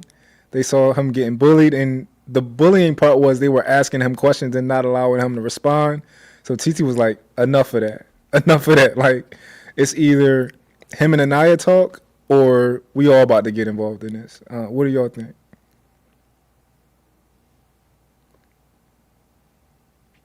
I definitely think it was bullying.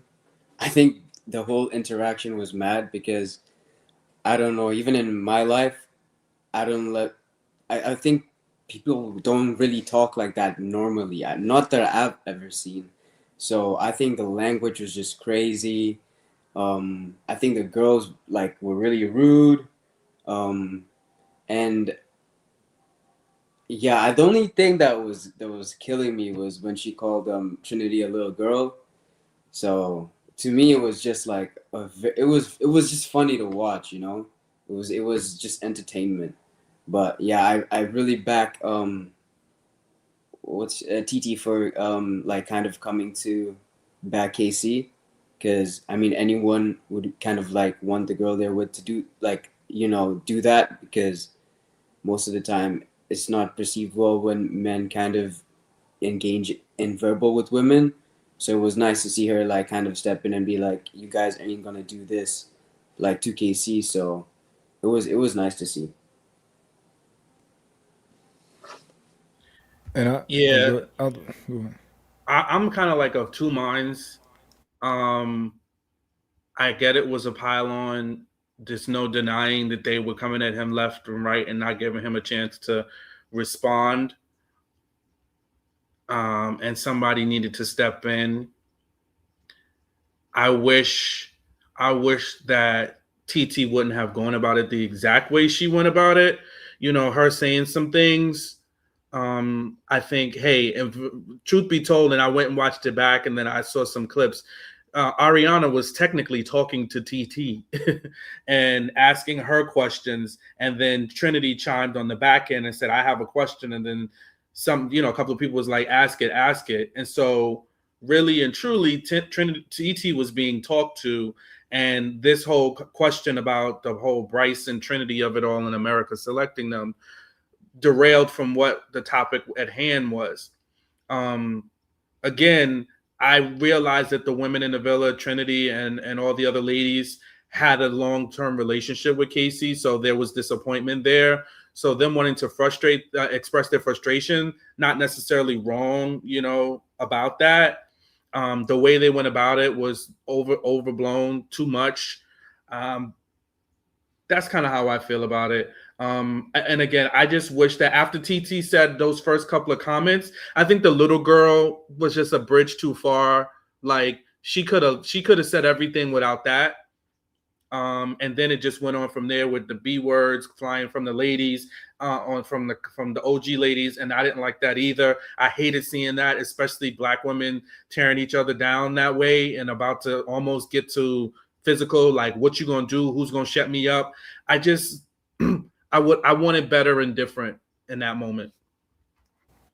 Yeah, I definitely don't like the whole mean girl thing, and that's really what it was. The mean girls, we control everything and stuff like that. But I will say that I think TT's responses were an attempt to match energy. Trinity was giving off very like, bitch, I ain't talking to you. You pipe down, you know. And I think TT probably did her best to kind of try to. I could see her trying to like kind of holding back, like, yo, should I go there? I could kind of see that in her face, like, yo, should I, like, sure, do you want, like, you want to do something right now?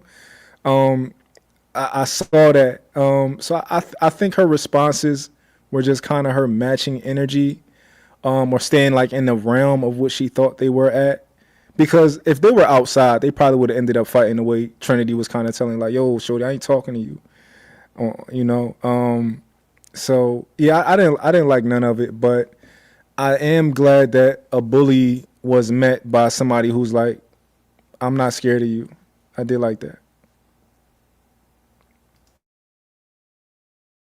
Yeah, because I think Trinity's the one who first took it there, and then like you're saying, TT match her energy. Because if I'm talking in like a group of people and you tell me, hey, like, keep quiet, I'm not talking to you, I'm talking to someone else, and it seemed like the dynamic was a group conversation, I'm gonna be like I don't know if you're talking to me, but you know, maybe you should direct that energy somewhere else. So yeah, I think it was matched evenly. Yeah. I think 90% of our community, if somebody tells you, yo, I'm not talking to you, the response would be, yo, I'm talking to you, though. I think like a large percentage of our community would respond that way. So Yeah, no, definitely. I definitely think, obviously, that, you know, she definitely matched energy. Probably not the most healthiest thing to do, but she matched energy. I get it. I get it. You feel like you're being bullied, and she's trying to say, listen, it's not going to be me. And I get it, because obviously she's watched, obviously, probably Soul too. Previously, Soul come in there and get bullied by the girls, and she's like, well, it won't be me. So she also kind of comes to that energy, and and also because of the context of the scenario, right? So this is obviously involving KC. The ladies are going at him. She's like, hey, y'all gonna go at KC, but let me let you know that it ain't righteous around here. You can give him that work, but this work around here, no. Put your gloves on, because I'm about to hit back. So I do see that from TT in that sense. In that sense, it does mean that Casey's got to keep on his toes too, because we saw from Casa Moore that first time he told her he gonna explore, old girl was already sold. Okay, but one thing I do have to respect about her is immediately she came the next day, they had a conversation, she apologized. She actually took accountability, said, I'm sorry, that's my fault. I can always rock with somebody that takes accountability. I can't rock with somebody who doesn't take accountability. You know what I'm saying to you? So even that one thing alone is making me go, okay, cool, TT. Let me see how you move, because you might be cool, because you take accountability for the choices that you made. You know what I mean? Whether that will continue, we'll see. But I respect the fact you took accountability in that space as well. Then I guess I have a question then, because obviously there is conversation of that they're going to bring back Carl. My thing is this. If old girl's already picked somebody else and said she's chosen Casey because he's a fine ass, that's Carl coming back, is that not a backward step for Carl himself? Could you be comfortable coming in that scenario, knowing the context of the scenario and the situation where she had a chance to choose you and she ends up choosing someone else? Could you come into a situation like that? Like, do you know what I mean? Do you think Carl should be coming back into this scenario and situation like this? And then what's your thoughts? I think it's just a little bit too fresh. Like, you already know that she chose someone else, so you coming back, you're already on the back burner grafting, like, from day jump. So I think it puts him at a disadvantage, and he's probably gonna go home if they don't bring any more bombshells. But if I was him, I'd probably come back if they tell me, like, okay, we got like maybe two. Do they bring? I don't think they bring bombshells after Casa. Maybe they do, but I mean, I would only come back if they're like, yeah, we're gonna bring in maybe one last round of bombshells. So Because I think they everyone really, might with exploring. I think they really dropped the ball with the bombshells this season. I think they withheld them way too long, and we got these couples that were kind of just really already dug in, so they don't really have much of an opportunity to change anybody's mind. Yeah, but if Carl comes back, I mean, I think Carl's boring. I think him and Anaya is boring to me. I don't think they'll have real chemistry. But if he comes back, I definitely got him. I guess it's two questions. Should he take her, take that position back, and will he? I think he definitely will. Do I think he should? No.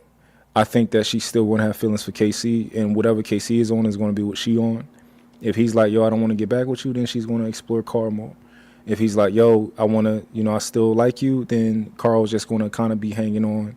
He's going to be taking whatever she gives him, and she's most likely not going to be fully honest with, I like KC. She's going to be like, well, I like you too, and I'm still thinking, I don't know, so.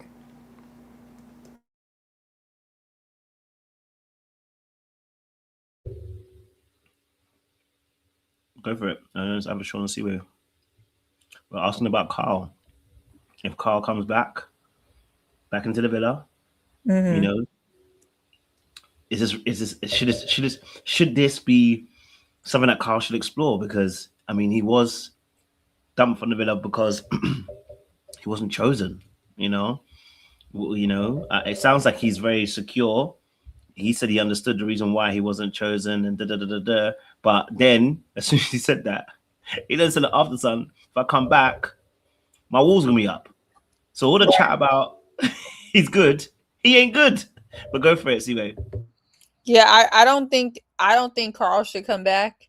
Because I think from him it's not going to be as authentic or like genuine as it probably was before. If they're just dead set on not dropping Anaya from the island, even though personally I feel like she should be dropped, then they should probably send her in a set of men that she probably really, really, really wanted. Because now that I'm thinking, like, let's say we go away from this Anaya's a colorist thing, whatever, just for a second. If she really actually liked those dudes that were there before, but she didn't choose them because she didn't want to be tempted, then we don't even know what she really would have did if she was around people that she was attracted to. If they're trying to save Anaya, I don't think Carl's the way. I think they need to send in somebody that really, would be her Titi, like her version. I just don't, I don't get what the Carl, and I just don't think Carl and Anaya are a good match. I think Carl needs somebody more mature and more somebody his speed. To me, how Anaya acts with Beavis and Butthead 1, 2, and 3, it's just too immature for Carl. Carl seems like a lot more advanced than that, and so she needs to be with somebody maybe more mature than Casey, but she's definitely not mature. So I think Carl should stay home.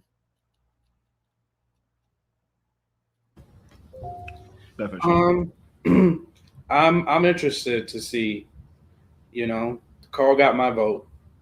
So I'm talking about on the app. I voted for him to come back. Who else was I going to vote? I'm not going to vote Corey. Corey for the plot. That's who I would have voted for.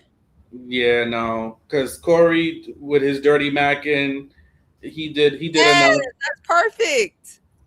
Yeah, I'm good. I don't need to see any more of it. He's fine. I no disrespect to him, but I'm good. Yeah, I just want to see how it goes. And I think Carl, if there's somebody to spin the block, I would say Carl would be the one to do it. He's not going to hold on to anything. He's not going to be resentful. I think he's going to be like, if I'm going to do it, I'm going to do it. And if he's not, then he's not. Maybe he'll move around. Maybe he'll move around and shake some stuff up. Maybe there'll be some other ladies that are interested. I don't know. Maybe he'll steal Caleb's girl. I don't know. Because some of these, it's time to thin the herd anyway. People got to go. So if Anaya doesn't mix it up with Carl, if he's the one that's selected to come back, or even if it's Corey and he comes back and she doesn't, her days are numbered.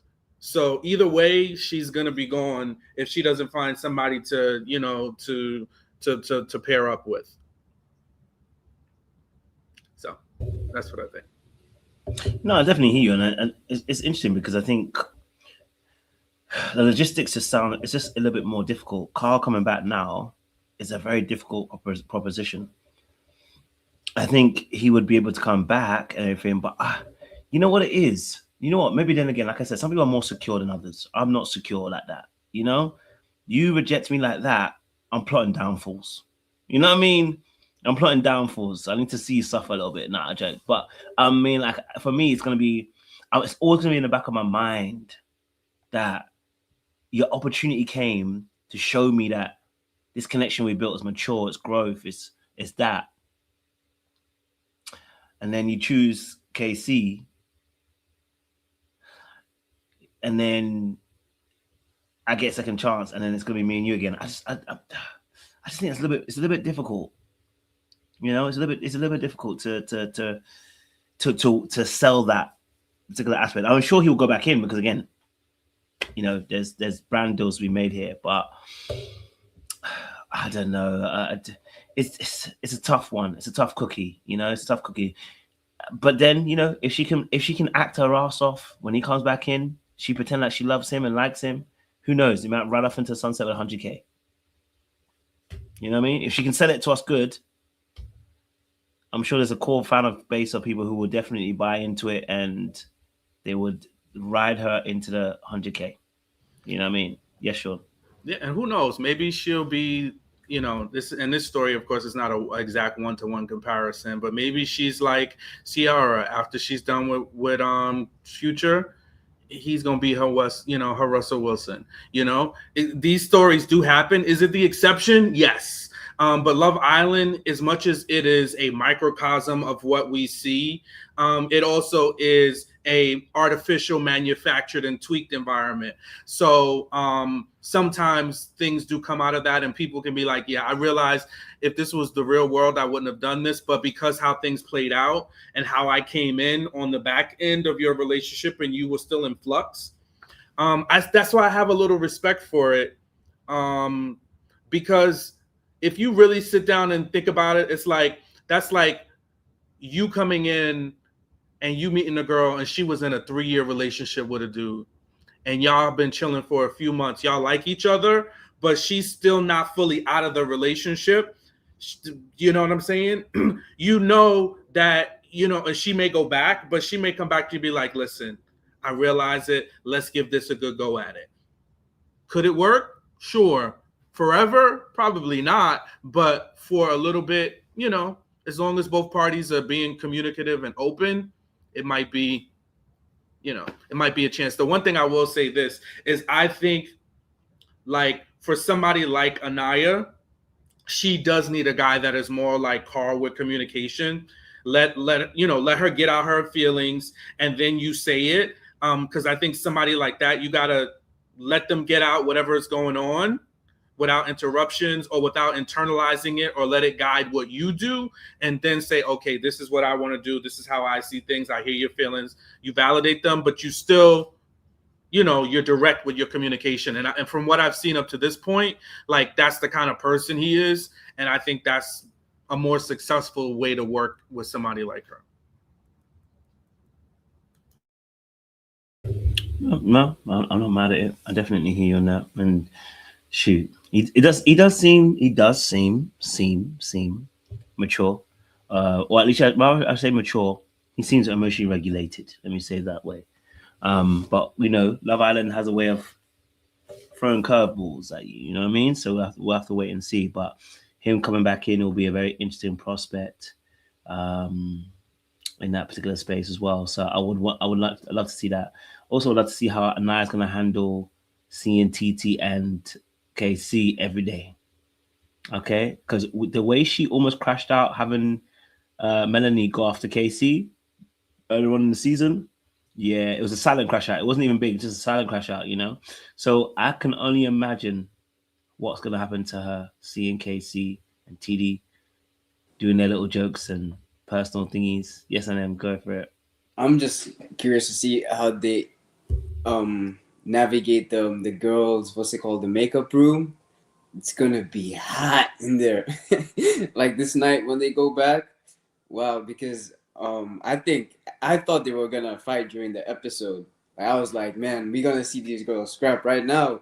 But then they didn't show that because did you guys hear about how people were noticing that Melanie and Kenzie weren't in the frames? That because maybe she got like a little bit, they could, and they cut their mics.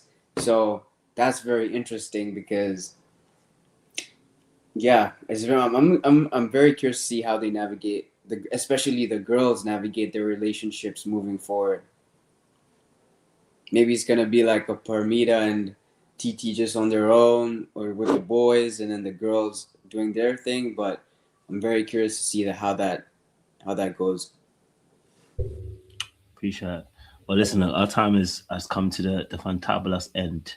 So we're going to get Sean Deacon to give us the benediction because, you know, our time has come to the 3-hour mark, you know, and we're trying to be sensible these days. You know what I mean? People got work and that. We've got church tomorrow, isn't it, Sean? You know what I mean? You know, we Bedside Baptist for me, but I support it.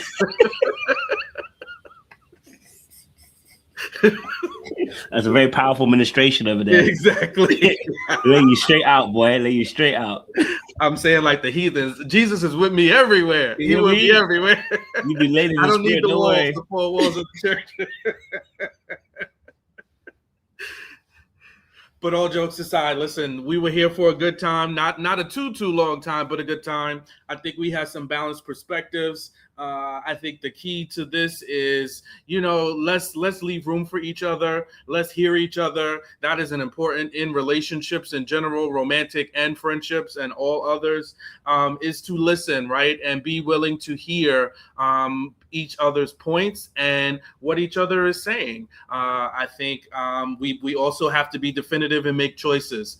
Some choices we may or may not agree with, but those choices need to be made. We see Casey, he made a choice. Some of us agree, some of us disagree, but it's a choice. And what also comes with choices are consequences. So will he and TT last?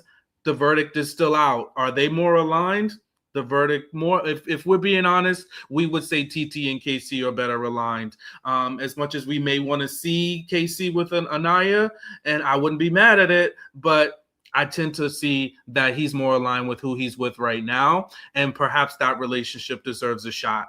But what we also learned amongst many of the couples, whether it was Corbin and Kinsey, Sincere, anyone else, is to start a new relationship doesn't mean you have to tear down the old one, right? Not every house that's built needs to be a tear down. Sometimes we can fix it up. So you don't need to tear somebody down to build somebody else up. So be careful about how you choose and how you talk about the people that you did once care about, because it's a sign of you and less about them. It's also important that if you are the person being the recipient of that information, just know if they talked about somebody else that way, you too will be next. It's a matter of when. So be careful on what you sanction about what other people say. Very important. So, you know, there ain't no fun until the rabbit gets the gun is the old-fashioned expression.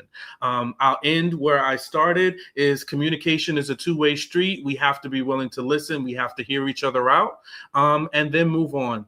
Back to you, Coach. As always, Deacon has spoken well, and we appreciate Deacon.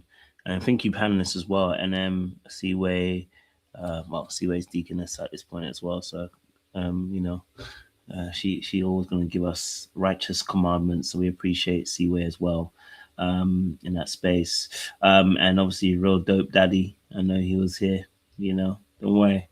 He gonna change that name by the time we see him a couple of times. If I keep saying daddy, he gonna feel uncomfortable. He gonna change that name. He gonna need a new name. Okay.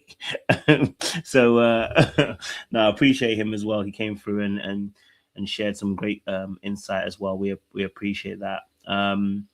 Audience, thank you so much for joining in. I actually didn't read that super chat. I apologize. I had a super chat from Takia. Takita. Spoke my British accent. No one is closed off. This is mad, she said. Thank you very much, Takita, for the $5 super chat, and also you joining the membership as well. So thank you. Very much appreciated as well. So thank you for sticking with us as well. Yeah, guys and ladies and gentlemen, we'll be back next week. I guess we'll talk about the week of episodes next week rather than just the 2 that we spoke about today. So next week Saturday we'll be back again just to talk about it, a fourth, right? So yeah, I should be back in time. It'll be 1 o'clock again. It's the same time for me because I think I'm coming back from an event. So yeah. But yeah, listen, we're back here next week to discuss the episodes. Unless something crazy happens, maybe we'll have to discuss a little bit earlier than that. The way it's going, it's going to happen. It might be that next episode is going to be another crazy. I think, is it movie night tomorrow? I think apparently they do movie night next episode, right, Sean? Is it? I didn't hear. Is that the case? I think they're doing a That's movie going night. to be nice. Okay, so they're movie night. Yeah. So they want to shake the table. They do. And I hope they choose the right clips. You know what I mean? But they do movie night. What's the point of doing movie night when these women don't care? True. Like they're forcing it. They already did the one thing, and look at Anaya goofy behind. Look at Melanie. Don't leave Melanie out. I was next, and Melanie goofy behind. So why are we doing movie night? We don't need it. True. I guess it's for entertainment. Then I guess in that particular space. It's You're for right. all entertainment at this point because I know they ain't showing it for Kinsey and none of them other people. They don't care about Melanie. I got a text, guys. You think he's faking the voice? Corbin. No, he's just weird. You know, man, that's Corbin. All right, listen. That was a good expression, actually. Corbin's welcome in. We went from one to kick Corbin out. Look, he could say for all I care. Ladies. Y'all gonna leave Corbin alone. I have a kiss. I want a kiss. I'm not endorsing any of this shenanigans. Listen, audience members, we've got to go, but I appreciate you all. It's been a pleasure, been great. And leave a comment down below in the comment section as well. And we'll see you again next week. But if something happens, I'm sure we'll be back here earlier than that. Much love, much appreciation. Ta-ra, ta-ra.